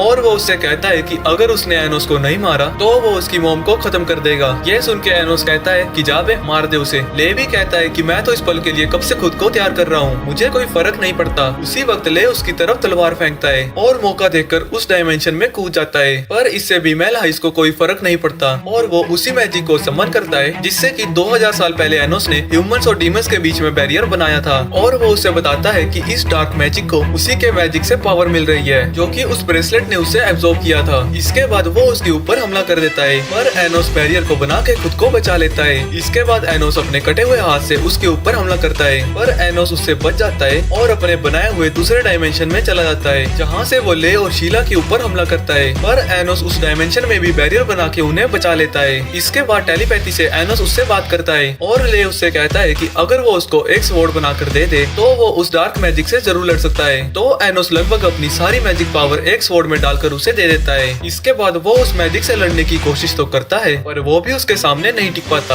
और उसकी तलवार भी टूट जाती है। इसके बाद ले हार मान लेता है, लेकिन तभी उसकी मॉम उठती है और खुद को एक स्पिरिट स्वॉर्ड में ट्रांसफॉर्म कर लेती है। इसके बाद ले उस तलवार का यूज करके उस डार्क मैजिक से लड़ने लगता है, जिसके बाद वो इस स्वॉर्ड का यूज करके मेलहाइस के एब्सोल्यूट स्पेस को डिस्ट्रॉय कर देता है और हल्का सा ही सही पर मेलहाइस को इंजर्ड भी कर देता है। जिसके बाद ले की मॉम आखिरी बार उससे बात कर वहाँ से गायब हो जाती है। वहीं दूसरी तरफ मेलहाइस फिर से उनके ऊपर हमला करने वाला था, लेकिन तभी अचानक से एनोस उसके पीछे आ जाता है। मेल हाइस को यकीन नहीं होता कि एनोस उसके एब्सोल्यूट स्पेस में कैसे आ सकता है। एनोस उसे बताता है कि जब ले ने उसके ऊपर हमला किया था तब उसके भी यहाँ आने का रास्ता बन गया था, जिसके बाद वो डार्क मैजिक के थोड़े अपग्रेडेड फॉर्म से उस पर हमला करता है और उसको उसी से क्रश करने की कोशिश करता है, पर एनोस को कुछ भी नहीं होता। जिसके बाद एनोस अपनी डिमोनिक स्वॉर्ड को समन करता है। एनोस उसके ऊपर हमला करने ही वाला था कि मेल हाइस वहाँ से भागने की कोशिश करने लगता है, पर एनोस उसकी तरफ एक स्लैश भेजता है जिसे कि वो डॉज कर लेता है, लेकिन फिर भी वो अटैक उसको लगी जाता है क्योंकि एनोस की डिमोनिक स्वॉर्ड किसी भी फिजिकल लॉ को फॉलो नहीं करती। खुद को बचाने की आखिरी कोशिश में मेल हाइस बहुत सारे पोर्टल खोलकर उसके ऊपर हमला करने की कोशिश करता है, पर एनोस को इन सभी से कोई फर्क नहीं पड़ता। इसके बाद एनोस उसके सर में तलवार घुसाता है और उसके ब्रेन में जो माइंड कंट्रोल डिवाइस था उसे डिस्ट्रॉय कर देता है, जिससे मेल हाइस फेक डीमन किंग के कंट्रोल से बाहर आ जाता है और वो सभी टूर्नामेंट वाली जगह पे वापस पहुंच जाते हैं। मेल हाइस उसे बताता है कि उससे मिलने के बाद उस पर किसी ने हमला किया था और तभी से वो उसके कंट्रोल में था। इसके बाद मेल हाइस उन दोनों डीमन लॉर्ड्स को समन करता है और एनोस उन दोनों के सोर्सेज को बाहर निकालता है जिन पर भी फेक डीमन लॉर्ड ने अपना काबू कर रखा था। तो शायद उन दोनों को पता होगा कि आखिर फेक डीमन किंग कहाँ है, तो एनोस उन्हें वापस से जिंदा करने लगता है। तभी अचानक से उनके कोर पे कोई हमला होता है और डीमन किंग की लेयर उन पे से हट जाती है और उनके पीछे वही फेक डीमन किंग खड़ा था। एनोस उसे बात करने की कोशिश करता है लेकिन वो वहाँ से चला जाता है। मेल हाइस उसके पीछे जाना चाहता है पर एनोस उसे रोकता है और कहता है कि वो उन दोनों डीमन लॉर्ड्स को रिवाइव करे। इसके बाद एनोस टाइम को फिर से रिज्यूम कर देता है, जहाँ की सबकी नजरें पड़ती है कि एनोस ने ले को हरा दिया था। ये देख के उसके डैड और उसके फैंस बड़े खुश होते हैं। जिसके बाद वो ऊंची ऊंची अनाउंस करता है कि वो जो आज मैच जीत पाया है उसकी वजह उसके डैड के प्यार और मेहनत से बनाई हुई ये तलवार है। ये सुन के उसके डैड रोने लगते हैं, जिसके बाद वो ले को हील कर देता है और वो अपनी मॉम की मौत का दुख बना ही रहा था तभी एनोस उसकी मॉम को फिर से जिंदा कर देता है। शीला को समझ में नहीं आ रहा था कि वो वापिस से जिंदा कैसे हो गई। एनोस उन्हें बताता है कि उसे उनकी ट्रेडिशन का पता लग गया था जो कि एक स्पिरिट स्वॉर्ड थी, तो जब अपनी तलवार की बातें उसने यहाँ की तो उनके बारे में लोगों को फिर से पता लग गया। वहीं एनोस को उसकी जीत का रिवॉर्ड देने के लिए वहाँ साशा आती है और वो उसके गाल पर उसे एक किस्सी देके उसका रिवॉर्ड उसे दे देती है और कहती है कि उसने पप्पी सिर्फ इसलिए उसे दी क्योंकि ये ट्रेडिशन है, वो उससे पसंद नहीं करती है। इसके बाद फिर से समय हो चुका है एक फ्लैशबैक का। एनोस कैनोन से मिलने जाता है और वो कहता है कि ह्यूमंस की तरह ही डीमंस भी पीस चाहते हैं, लेकिन उसी वक्त कमांडर जर्गा एनोस के ऊपर हमला कर देता है और वो अपने सोल्जर से उनकी मैजिक एनर्जी खींचकर उसके बैरियर को भी तोड़ देता है और इससे पहले कि वो एनोस के ऊपर हमला करता एनोस उसे घायल करके नीचे गिरा देता है। जर्गा उसे इसलिए मारना चाहता था क्योंकि डीमंस ने उसकी पूरी फैमिली को मार डाला था और इसलिए वो डीमन से इतनी नफरत करता है और उन्हें पूरी दुनिया से खत्म कर देना चाहता है। एनोस कहता है कि माँ बाप तो मेरे भी मारे गए थे पर मैं फिर भी पीस की बात कर रहा हूँ। इसके बाद वो कैनन से कहता है कि अगर तुम पीस चाहते हो तो आओ कभी हवेली पे, और वहाँ से चला जाता है। पर जर्गा का कहना था कि वो डीमंस पे भरोसा नहीं कर सकते, उन्हें पूरी तरह से उन्हें खत्म करना होगा। वहीं प्रेजेंट में टीचर अमीलिया को हिस्टोरिया ने रिप्लेस कर दिया है और वो सभी स्टूडेंट से कहती है कि वो ह्यूमन वर्ल्ड में हीरो अकेडमी को विजिट करने वाले हैं और दोनों अकेडमी के स्टूडेंट्स के बीच में एक कंपटीशन भी रखा जाएगा जिसमें कि डीमंस के गाइजा स्पेल और ह्यूमंस के असला स्पेल के बीच टक्कर हो गई। गाइजा डीमंस का स्पेल है जिसमें कि लीडर अपनी पावर को अपने सबऑर्डिनेट के साथ शेयर करता है, वहीं असला इसका उल्टा है जिसमें सोल्जर अपनी मैजिकल पावर लीडर को शेयर करते हैं। इसका एक और फॉर्म भी है जिसमें कि लीडर सोल्जर्स की सोल को खींचता है जिससे कि उसकी पावर और ज्यादा बढ़ जाती है। इसके बाद वो सभी कंपटीशन के लिए प्रैक्टिस कर रहे थे जहाँ सभी मिलकर एनोस को हराने की कोशिश कर रहे हैं, पर एनोस उन सभी को एक एक करके निपटाता जाता है और उन्हें अपनी ताकत बढ़ाने की टिप्स दे रहा था। तभी वहाँ चारों तरफ धुंध आ जाती है। तभी अपनी डिमोनिक आइज से एनोस मीसा को बाहर निकाल आता है और उसे भी थोड़े टिप्स दे रहा था, लेकिन तभी वो देखता है कि साशा, मीशा और ले ने जियो ग्रेस का यूज किया था। ट्रेनिंग खत्म होने के बाद एनोस के पास मेलहाइस आता है और वो एनोस से हीरो अकेडमी में सावधान रहने को कहता है क्योंकि उस अकेडमी में एक स्पेशल एलीट क्लास चलाई जा रही है जिसमें कि सिर्फ वही रीइंकार्नेशंस हैं जो कि 2000 साल पहले हीरोज थे। ये उन दोनों को काफी अजीब लगता है क्योंकि हीरोज तो वॉर के दौरान रहा करते थे, तो अब शांति के समय सिर्फ उन्हीं को अलग से ट्रेन करना जो कि हीरोज के पुनर्जन्म है, इसके पीछे जरूर कोई मकसद होगा। इसके बाद ले ट्रेजर रूम से अपने लिए एक नई तलवार लेने गया था जहाँ एनोस भी आ जाता है और उसे हीरो कैनोन के बारे में बताते हुए कहता है कि वो आसानी से किसी भी तलवार को यूज कर सकता था। ले उससे पूछता है कि तुम्हें क्या लगता है मैं उसका पुनर्जन्म हूँ। एनोस कहता है कि तुम्हारी तलवारबाजी और ताकत को देखते हुए ऐसा हो भी सकता है। तभी एनोस को याद आता है कि मरते वक्त उन्होंने प्रॉमिस किया था कि अगर उनका पुनर्जन्म होता है तो वो दोस्त बनना चाहेंगे, लेकिन एनोस इसके बारे में ले को कुछ भी नहीं बताता। इसके बाद सभी स्टूडेंट्स ह्यूमन वर्ल्ड में जाने के लिए तैयार हो चुके थे और वहाँ पहुँचने में उन्हें 10 दिन तक लग सकते हैं और सभी स्टूडेंट्स को अपना रास्ता खुद ढूंढना था। एनोस की टीम भी खड़ी होकर यही सोच रही थी कि आखिर वो किस रास्ते से जाएं। तभी एनोस उन सभी को टेलीपोर्ट करके ले जाता है, जिसके बाद ले सिटी को एक्सप्लोर करने चला जाता है और मीसा और मीशा फैन क्लब के स्टूडेंट्स की मदद करने के लिए वापस जाना चाहती हैं ताकि वो गलत रास्ते पे ना चले जाएं। जिसके बाद वहाँ साशा और एनोस बचे थे। वो शहर के बाजार में घूम रहे थे। तभी एनोस साशा की तारीफ करने लगता है कि उसकी आंखें सच में बहुत सुंदर है और वो उसकी आंखों को चाहता है। ये सुनकर साशा शर्म से लाल पीली होने लगती है और उसकी डिमोनिक आई एक्टिवेट हो जाती है और वहाँ तबाही मचने लगती है। तभी एनोस उसे शांत कराने के लिए अपनी डिमोनिक आइस में देखने को कहता है, जिसके बाद उसके हार्मोन्स शांत हो जाते हैं और वो उससे कहती है कि अगर वो उसकी आंखें चाहता है तो वो उसे ले सकता है। जिसके बाद एनोस उसे प्रॉमिस करने को कहता है कि अगर कभी उसकी डिमोनिक आई डिस्ट्रॉय हो जाए तो वो उसकी जगह में सभी लोगों को बचाएगी। जिसके लिए साशा मान जाती है, पर बदले में वो चाहती है कि वो उसे एक बच्चे की तरह ट्रीट ना करे। जिसके बाद वो दोनों हीरो अकेडमी तक पहुंच जाते हैं। वो दोनों दरवाजा खोलकर अंदर जाने ही वाले थे, तभी पीछे से एलिनोर आती है और वो दोनों से मिलकर काफी खुश थी क्योंकि वो पहली बार किसी डीमन से मिल रही थी। जिसके बाद वो उन्हें हीरो अकेडमी का टूर देने लगती है और वो लाइब्रेरी में लाके उन्हें हीरो कैनन के बारे में बताती है कि उसी ने डीमन किंग को हराया था और ह्यूमंस और डीमंस को अलग करने के लिए एक बॉर्डर भी बनाया था। ये सुनकर साशा भड़क जाती है और उससे कहती है कि वो बॉर्डर डीमन किंग ने बनाया था। इससे पहले विवाद और ज्यादा बढ़ता, एनोस उसे रोक देता है और वो एलेनोर से डीमन किंग का नाम पूछता है और वो डीमन किंग का नाम एवस डेलहेविया बताती है। यानी ह्यूमन वर्ल्ड में भी लोग फेक डीमन किंग को ही जानते हैं। इसके बाद एनोस उसे हीरो कैनन के रिकार्नेशन के बारे में पूछता है। वो बताती है कि हीरो कैनन के 4 रिकार्नेशंस हुए हैं। एनोस को लगता है कि ऐसा इसलिए हुआ था क्योंकि कैनन के 7 सोर्सेस थे, तो शायद वो अलग अलग बॉडीज में रिकार्नेट हुआ है। अगर उसके पास एक भी सोर्स हो तो वो बाकी के सोर्सेस को रिजरेक्ट कर सकता है। तभी वहाँ 2 स्टूडेंट्स आते हैं, जिसमें एक का नाम लेड था और दूसरे का नाम लाउस, और दोनों ही खुद को हीरो कैनन की रिकार्नेशन बता रहे थे। पर एनोस कहता है कि तुम्हें देख के तो ऐसा बिल्कुल भी नहीं लगता। ये सुनकर लाउस उसके ऊपर हमला करने जाता है, पर एनोस बस अपनी आंख झपकता है और वो उड़ता हुआ पीछे जाता है। ये देखकर लेड उससे माफी मांगता है। जिसके बाद साशा और एनोस वहाँ से जा रहे थे। अकेडमी के बाहर एलेनोर उसे रोकती है और उसे कहती है कि तुम हीरो कैनन को बड़े अच्छे से जानते हो। एनोस उसे बताता है कि 2000 साल पहले हमने एक दूसरे से प्रॉमिस किया था, उसी प्रॉमिस को पूरा करने के लिए मैं उसे ढूंढ रहा हूँ। इसके बाद साशा वहाँ से चली जाती है और एलेनोर एनोस को बताती है कि वो कैनन की रिकार्नेशन को ना ढूंढे क्योंकि 2000 साल पहले किसी ह्यूमन ने उसे मार डाला था और शायद वो अपनी सोर्स के साथ भी वो कैनन ना हो जिसे कि वो जानता था। इसके बाद बाकी के 3rd ईयर के स्टूडेंट अकेडमी में पहुंच जाते हैं, पर वो ये देख के हैरान थे कि एनोस की टीम वहाँ तभी पहुंच गई थी जब वो डीमन अकेडमी से निकले थे। डीमन अकेडमी का 3rd ईयर का स्टूडेंट ट्रेविस उससे पूछता है कि वो इतनी जल्दी यहाँ कैसे पहुंच गया और वो उससे कहता है कि वो उसे डीमन किंग की रिकार्नेशन नहीं मानता। क्लासेस की शुरुआत डिएगो करता है और इस पहले टेस्ट में क्रिएशन मैजिक को करके दिखाना होगा, जिसके लिए वो हीरो अकेडमी और डीमन अकेडमी से एक एक स्टूडेंट को बुलाते हैं। लेटर उस सड़ी गली तलवार को अपने मैजिक से बिल्कुल नया बना देता है। वहीं जब रेवस की बारी थी, उसके बार बार कोशिश करने के बाद भी वो कुछ कर ही नहीं पा रहा था, जिसकी वजह से वो दोनों डीमन अकेडमी का मजाक उड़ाने लगते हैं। तभी एनोस खड़ा होता है और वो सभी को बताता है कि ह्यूमंस ने उस ऑब्जेक्ट के ऊपर एंटी मैजिक यूज कर रखा है। जिसके बाद वो एंटी मैजिक स्पेल को हटा देता है और उस पिंजरे में रखे चूहे को एक बड़े से मॉन्स्टर में बदल देता है। पर वो इतने पे ही नहीं रुकता। इसके बाद वो होली मैजिक का यूज करके उस चूहे को एक तलवार में बदल देता है। ये देख के वो दोनों हैरान हो जाते हैं कि आखिर एक डीमन होली मैजिक का यूज कैसे कर सकता है। पर एनोस कहता है कि ये कोई बड़ी बात नहीं है, डीमंस भी होली मैजिक का यूज कर सकते हैं, बस उनकी वेव लेंथ अलग होती है। ये देख के कुछ समझदार स्टूडेंट उसे डीमन किंग कह के बुलाने लगते हैं, पर इससे डीमन अकेडमी के रॉयल्स की जल जाती है और वो कहने लगते हैं कि एक हाइब्रिड कभी भी डीमन किंग नहीं हो सकता। इसके बाद रात को अपनी इन्वेस्टिगेशन के बाद उसे कुछ नई इन्फॉर्मेशन देता है, लेकिन तभी वहाँ मीशा और साशा पहुंच जाते हैं, जो कि एनोस को एक फेस्टिवल में लेके जाते हैं, जहाँ की वो ले और मीशा को डेट पे आया हुआ देखते हैं, जहाँ की ले एक कंपटीशन जीतता है, जिसे कि वो जीतने के बाद वो एक ही जैसे दिखने वाले 2 नेकलेस लेता है, जिसमें से वो एक मीशा को पहना देता है और एक खुद रख लेता है। इसके बाद अगले दिन कंपटीशन शुरू होने वाला था, जहाँ की डिएगो सभी को बताता है कि दोनों अकेडमी के स्टूडेंट्स लेक में बनी हुई अंडरग्राउंड सिटी में जाकर कम्पीट करेंगे। पहले हिस्टोरिया एनोस और उसकी टीम को भेजना चाहती है, पर रेवस कहता है कि उसकी टीम में लोग भी ज्यादा हैं और वो एनोस की टीम से ज्यादा ताकतवर हैं, तो इसलिए उन्हें भेजना चाहिए। कुछ देर सोचने के बाद टीचर रेवस की टीम को ही भेज देती है। इसके बाद रेवस की टीम पानी में कासल बिल्ड कर लेती है और वो अपने कुछ टीम मेंबर्स को हीरोज के कासल को ढूंढने को भेजता है, लेकिन उनके ऊपर हीरोज हमला कर देते हैं। वो एक एक करके सभी डीमंस को ढेर करते करते चले जाते हैं और जब डीमंस मैजिक यूज करने की कोशिश करते हैं वो कुछ नहीं कर पाते। वहाँ बाहर एनोस टीचर के साथ अपनी डिमोनिक आइज शेयर करता है, जिसके बाद वो देखती है कि इंसानों ने डीमंस को कमजोर करने के लिए पानी में होली वाटर मिला दिया है। जब हीरोज उसके कासल की तरफ बढ़ रहे थे, रेवेस्ट उनके ऊपर हमला कर देता है, लेकिन वो सभी होली शील्ड से बच जाते हैं। जिसके बाद 3 हीरोज उनके ऊपर एक मैजिकल ट्रायंगल बना देते हैं, जिसकी मदद से वो उनके कासल को पूरी तरह से तबाह कर देते हैं। इसके बाद एक और स्टूडेंट रेवेस्ट के ऊपर हमला करता है और उसकी वजह से कनेक्शन कट हो जाता है। तभी हिस्टोरिया डिएगो के पास जाती है और जल्दी से रेस्क्यू टीम को बुलाने को कहती है। डिएगो कहता है कि उसने पहले ही उन्हें बुला दिया है, पर उन्हें आने में थोड़ा टाइम लगेगा। ये सुन के हिस्टोरिया खुद उन्हें बचाने जाने लगती है, पर एनोस उन्हें रोकता है और खुद ही सभी स्टूडेंट्स को वहाँ से बाहर निकाल देता है। वहीं हिस्टोरिया रेवेस्ट को हील नहीं कर पा रही थी क्योंकि उसे होली मैजिक के जरिए चोट मचाई गई थी। तो एनोस वहाँ जाके उसे हील करने लगता है, जिसके लिए तो वो पहले मना कर देता है, पर फिर हिस्टोरिया का चेहरा देख के वो मान जाता है और वो साथ में उसे कुछ दिखाता भी है जिसका यूज करके ह्यूमंस होली मैजिक को कंट्रोल कर रहे थे। इसके बाद वो सभी एनोस का मजाक उड़ाने लगते हैं, पर एनोस उन्हें दूसरे राउंड के लिए चैलेंज कर देता है और कहता है कि उन्हें पता लग गया है कि वो होली वाटर का यूज कर रहे थे। पर टिंगू कहता है तो क्या हुआ, तुमने होम टीम एडवांटेज के बारे में नहीं सुना क्या?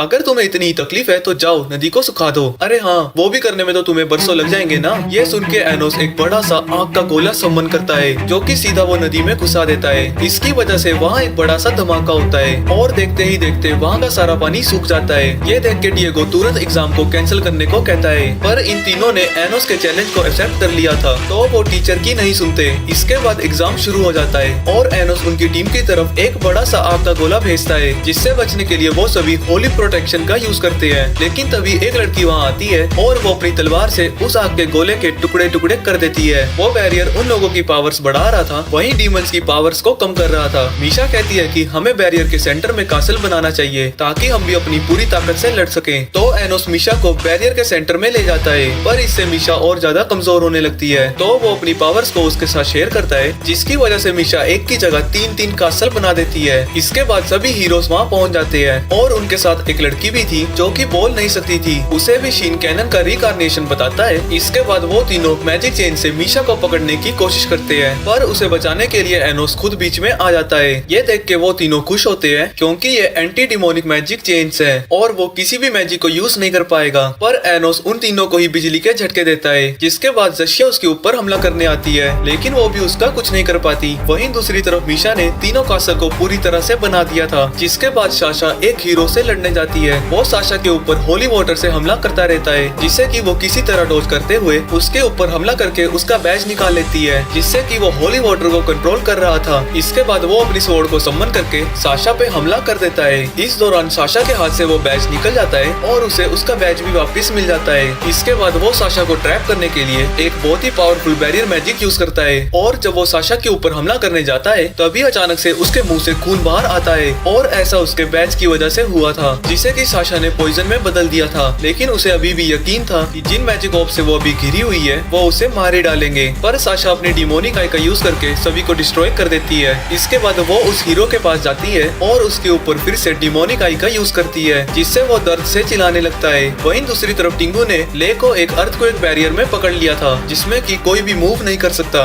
इसके बाद वो अपनी एक और होली स्वॉर्ड को सम्मन करता है, जिससे कि अगर किसी को चोट पहुंचाई गई तो कोई भी मैजिक उसे हील नहीं कर सकता। लेकिन तभी अचानक से ले उसका एक हाथ ही काट देता है और वो तलवार उड़ती हुई उसके बैरियर में जाके गिरती है। इसके बाद ले उस तलवार को उठाकर उसे जख्मी करने की बात करता है। ये सुन के शिन हंसने लगता है और कहता है कि एक डीमन कभी भी उस स्वॉर्ड को यूज नहीं कर सकता। लेकिन ले उसकी तलवार का यूज करके खुद को उस बैरियर से आजाद कर लेता है। जिसके बाद वो शिन की दूसरी तलवार को भी अपने पास बुला लेता है। शिन को समझ में नहीं आ रहा था कि कैसे उसकी होली स्वॉर्ड ले के ऑर्डर्स मानकर उसके पास जा रही थी। ले उसके किसी भी सवाल का जवाब नहीं देता और उसी की तलवार से उसके ऊपर हमला कर देता है। इसके बाद एनोस ले के पास जाता है, जो कि मरने का नाटक कर रहा था। इसके बाद वो एनोस से लड़ने के लिए फिर उठ खड़ा होता है, लेकिन तभी जैशिया उसके ऊपर पीछे से हमला कर देती है और वो लगातार उसके ऊपर हमला करती चली जाती है। पर एनोस उसके हर अटैक को ब्लॉक कर रहा था और उसे उठाकर नीचे पटक देता है। और जब पीछे से उसके ऊपर लेड हमला करने आता है वो जैशिया को उठाकर उस पे मार देता है। इसके बाद लेड और जैशिया दोनों ही आर्क मैजिक का यूज करते हैं। जिसके बाद वो सारे स्टूडेंट्स और जो भी ह्यूमंस मैच को देख रहे थे वो उनके मैजिक को खुद में ट्रांसफर करने लगते हैं और वो अपनी पावर बढ़ाने के बाद वो फिर से एनोस पर हमला करते हैं। पर उनकी ताकत बढ़ने के बावजूद भी एनोस को ज्यादा फर्क नहीं पड़ रहा था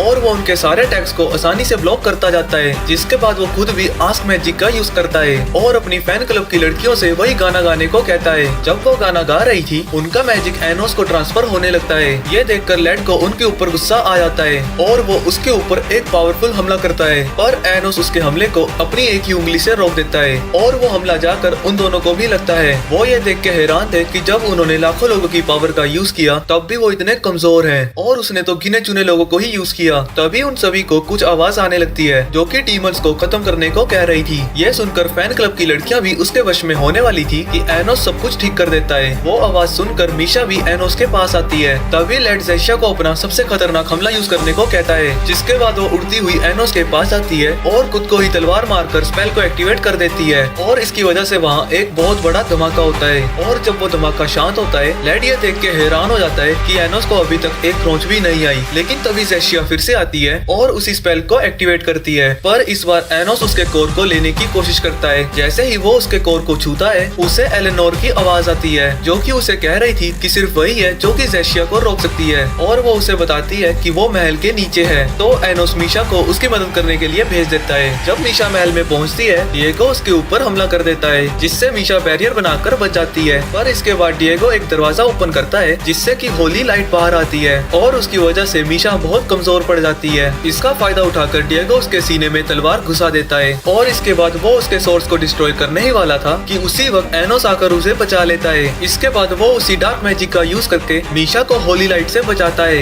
इसके बाद एनोस डिएगो से पूछता है कि आखिर वो ये सब क्यों कर रहे हैं, पर डिएगो इस पर कोई जवाब नहीं देता। तो एनोस उसे तड़पा तड़पा कर मार डालता है, जिसके बाद वो फिर से उसे जिंदा करता है और कहता है कि मैं तुम्हें इसी तरह बार बार मारकर जिंदा कर सकता हूँ। अगर तुम दर्द से पागल नहीं हो जाना चाहते तो मैं जो पूछता हूँ उसका जवाब दो। लेकिन डिएगो अभी भी कुछ नहीं बोलता। तो एनोस उसके ऊपर मैजिक का यूज करता है, जिसके बाद उसके बाहर का अपीयरेंस भी बिल्कुल ऐसा हो जाता है जैसा कि वो अंदर से है। इसके बाद उसके कहने पे सभी स्टूडेंट्स डीमन के ऊपर हमला करने लगते हैं। वहीं जब डिएगो उसके ऊपर हमला करने जाता है, इससे पहले कि वो एक्सप्लोड होता, उसका अटैक गायब हो जाता है। एनोस उसे बताता है कि उसने पहले ही टाइम को स्टॉप कर दिया था, जिसके बाद वो उसे मारकर उसके सोर्स को बाहर निकालता है और उसे डिस्ट्रॉय करके डिएगो को मार डालता है। इसके बाद एनोस मीशा को लेके एलेनोर के पास पहुंचता है। एनोस उससे पूछता है कि आखिर तुम हो कौन। एलेनोर बताती है कि वो मैजिक है। वो बताती है कि वो एक ह्यूमन स्पेल है। इससे एनोस समझ आता है कि एलेनोर ही थी जो उनके जख्मों को ठीक कर रही थी। लेकिन अभी मेन प्रॉब्लम वो स्टूडेंट्स हैं, जिसे कि अभी के लिए एनोस ने रोका हुआ है। लेकिन अगर उन्हें ऐसे ही छोड़ दिया गया तो उनका कोर एक्सप्लोड हो सकता है। तो एलेनोर कहती है कि अगर वो इसे फ्री कर दे तो उन्हें बचाने का रास्ता ढूंढ सकती है। जिसके बाद वो उसे वहाँ से बाहर निकाल देता है, जिसके बाद वो सभी स्टूडेंट्स को फिर से नॉर्मल कर देती है। इसके बाद एलेनोर वहाँ के सभी बबल्स को एनोस को दिखाती है। एनोस समझ आता है कि एलेनोर यहाँ ह्यूमन क्लोनिंग का काम करती है। इसके बाद एलेनोर बताती है कि ये ह्यूमन क्लोनिंग और ये हीरो अकेडमी दोनों ही जनरल जरगा के काम है। वो हमेशा ह्यूमंस को डीमंस के खिलाफ भड़का के रखना चाहता था ताकि वो उन्हें एक दिन खत्म कर सके, और स्टूडेंट्स ने उसी की आवाज सुनी थी। वहीं जब हीरो कैनन को उसके सारे प्लान्स के बारे में पता लगा था, वो उसे ये सब बंद करने को कहता है, पर जरगा उसी के सैनिकों से कैनन को मरवा देता है। जरगा के सोर्स का कुछ हिस्सा एलेनोर के अंदर भी है, पर उसमें उसकी ज्यादा मेमोरीज नहीं है और उसका काम सिर्फ क्लोन्स को बनाना है। जरगा की सारी नफरत आस्क के स्पेल में है और इस स्पेल का जब भी यूज होता है, ह्यूमंस के अंदर जरगा के डीमंस के खिलाफ फिर से नफरत भर जाती है। इसके बाद एलेनोर उससे कहती है कि इस नफरत की वजह से उसके सारे बच्चे कभी भी खुश नहीं रह पाएंगे और 2000 सालों से वो लगातार इन्हें मारती ही आ रही है। तो वो चाहती है कि एनोस उसे डिस्ट्रॉय कर दे। तभी एक क्लोन एलेनोर को माँ कहकर बुलाती है और वो एनोस से कहती है कि वो एलेनोर को बचा ले। तभी वहाँ डिएगो अपने सैनिकों के साथ आता है और वो एनोस पे हमला करने ही वाले थे कि दूसरी तरफ से 3 डीमन लॉर्ड वहाँ पहुँचते हैं, जो कि नकली डीमन लॉर्ड के लिए काम करते थे, और वहाँ एवोस हीरो कैनन की तलवार को लेने आया था। डिएगो ये देख के हैरान हो जाता है कि वो हीरो कैनन की होली स्वॉर्ड को कंट्रोल कर सकता है, जिसके बाद वो उनके ऊपर हमला कर देता है। पर वो एक ब्लैक होल जैसे मैजिक से उसके सभी अटैक सैनिकों और उसको भी उसके अंदर एब्जॉर्ब कर लेते हैं, जिसके बाद एनोस हेवोस के ऊपर हमला कर देता है, पर वो उसके हमले से आसानी से बच जाता है और वहाँ से सभी डीमन लॉर्ड्स के साथ चला जाता है। इसके बाद डीमन किंग सभी डीमन से कह रहा था कि उसने 2000 साल पहले ह्यूमंस और डीमंस के बीच में पोर्टल लाके गलती की थी, क्योंकि 2000 साल में भी ह्यूमंस नहीं बदले हैं, और वो सभी को ह्यूमंस के खिलाफ लड़ने का आदेश दे देता है। जिसके बाद आइविस और मेलहाइस एनोस के पास आते हैं और उसे आने वाली जंग के बारे में बताते हैं। एनोस कहता है कि 2000 साल पहले मैंने ही इस लड़ाई को अधूरा छोड़ा था और मैं ही इसे खत्म करूंगा, और वो उन सभी को वहाँ से जाने को कहता है। तभी वहाँ फैन क्लब की लड़कियाँ और उसके टीम के मेंबर्स आ जाते हैं और वो भी एनोस के साथ लड़ना चाहते थे तो सभी के कहने पर उसे मानना ही पड़ता है और वो कहता है कि हम कल सुबह निकलेंगे। वहीं मीसा को सभी की चिंता हो रही थी कि कहीं लड़ाई में उन्हें कुछ हो ना जाए। तभी वहाँ ले आता है और उसे कहता है कि 2000 साल पहले की लड़ाई के मुकाबले ये कुछ भी नहीं है। जिसके बाद ऐसा कुछ माहौल बनता है जैसे कि ले उसे किस करने वाला था, पर वो उसके गले में 2 नेकलेस में से एक नेकलेस निकाल लेता है और उसे खुद पहन लेता है और उससे कहता है कि चाहे कुछ भी हो जाए वो उसके पास जरूर वापस आएगा। इसके बाद अगली सुबह एनोस सभी से कहता है कि वो किसी को भी इस लड़ाई में अपनी जान गंवाने को नहीं देंगे और वो मीशा और साशा को हैवोस की आर्मी को रोकने को भेजता है और इस काम में फैन क्लब की लड़कियां उनका साथ देगी। मीसा पहले अपने मैजिक से वहाँ फॉग बना देती है और इस धुंध में ले एक एक करके सभी डीमंस को ढेर कर रहा था, लेकिन कई डीमंस को मारने के बाद भी डीमंस की तादाद कम ही नहीं हो रही थी। जिसके बाद वो अपनी मैजिक पावर का भी यूज करने लगता है। वहीं दूसरी तरफ एनोस फेक डीमन किंग के कासल के पास पहुंचता है और वो सभी सैनिकों के ऊपर हमला कर देता है और वो उन सभी से कहता है कि वो जाके फेक डीमन किंग को बता दे कि असली डीमन किंग वहाँ आ चुका है। जिसके बाद एनोस कासल के अंदर जाने लगता है। तभी मीसा उसे बताती है कि ले अचानक से कहीं गायब हो चुका है। कुछ देर बाद मेलहाइस एनोस को बताता है कि उन्होंने बाकी के डीमन लॉर्ड्स को पकड़ लिया है पर उनकी सोर्सेज उनकी बॉडी के अंदर नहीं है। ये सुनकर एनोस समझ आता है कि फेक डीमन किंग कासल में नहीं है। इसके बाद वो ह्यूमंस की तरफ बढ़ रहा था, लेकिन तभी ह्यूमंस और डीमंस के बीच में एक दीवार खड़ी होती है और ऐसा करने वाला एनोस था। इसके बाद एवोस कैनोन की तलवार निकालकर एनोस पे हमला कर देता है, जिसे एनोस बड़ी आसानी से रोक देता है और वो उसके गले से उसका नेकलेस निकाल लेता है और ये वही नेकलेस था जो कि मीसा ने ले से लिया था। यानी ये फेक डीमन किंग हीरो कैनन का पुनर्जन्म है। ले उससे पूछता है कि मुझे तो लगा था कि मैंने तुम्हें बेवकूफ बना दिया। एनोस कहता है कि मुझे तो तभी पता लग गया था जब तुमने इसे सिंगल शेल नेकलेस कहा। ऐसा इसे 2000 साल पहले बुलाया जाता था, तुम्हें ये याद था, पर तुमने मुझसे कहा था कि तुम्हें अपनी पास्ट लाइफ के बारे में कुछ भी नहीं याद है और वो शिन तो नहीं हो सकता क्योंकि शिन कभी मुझसे झूठ नहीं बोलता और ऐसा कोई डीमन नहीं है जो कि यूनिक स्वॉर्ड और होली स्वॉर्ड को कैरी कर सकता है। पर अगर हीरो कैनन डीमन के रूप में जन्म लेता तो वो जरूर ऐसा कर सकता। इसके बाद एनोस उससे पूछता है कि आखिर तुमने डीमन के रूप में पुनर्जन्म क्यों लिया और सबसे ये बात छुपाई क्यों। ले एनोस को बताता है कि जब दरगाह ने उसे मरवा दिया था उसने अपनी होली स्वॉर्ड का यूज किया जिसमें की डेस्टिनी को चेंज करने की पावर है और एनोस का नाम हिस्ट्री से मिटा दिया। जिसके बाद उन्हें खुद डीमन लॉर्ड के रूप में पुनर्जन्म लिया ताकि 2000 साल बाद ह्यूमंस उसे डीमन किंग समझकर खत्म कर दे। पर एनोस नहीं चाहता कि वो ऐसा करे, तो वो उसका नेकलेस दिखाते हुए कहता है अगर तुम इसे वापस चाहते हो तो तुम्हें अपनी तलवार का इस्तेमाल करना होगा। ये सुनकर ले अपनी तलवार निकालता है और एनोस की ओर हमला करने के लिए जाता है। उसके हमले से बचकर एनोस आसमान में चला जाता है और उसके ऊपर अपने मैजिक से हमला करता है। इस हमले की वजह से ले उसी वक्त मारा जाता है, पर क्योंकि उसके पास 7 सोर्सेज थे तो वो फिर से वापस जिंदा हो जाता है। जिसके बाद उनकी लड़ाई चलती रहती है और एनोस एक एक करके उसके सारे सोर्सेज को डिस्ट्रॉय करता चला जाता है। ले को लगा था कि उसके सारे सोर्सेज डिस्ट्रॉय होने से पहले वो एनोस को हरा देगा, पर एनोस उससे कहीं ज्यादा ताकतवर था। जिसके बाद ले अपनी एक और तलवार को समन करता है और एनोस पे हमला कर देता है, लेकिन फिर भी वो उससे जख्मी नहीं कर पाता। जिसके बाद एनोस उसके ऊपर एक बड़ा सा आग का गोला फेंकता है, लेकिन इस बार ले पूरी ताकत से उस आग के गोले को डिस्ट्रॉय कर देता है। पर उस आग के गोले के अंदर एनोस था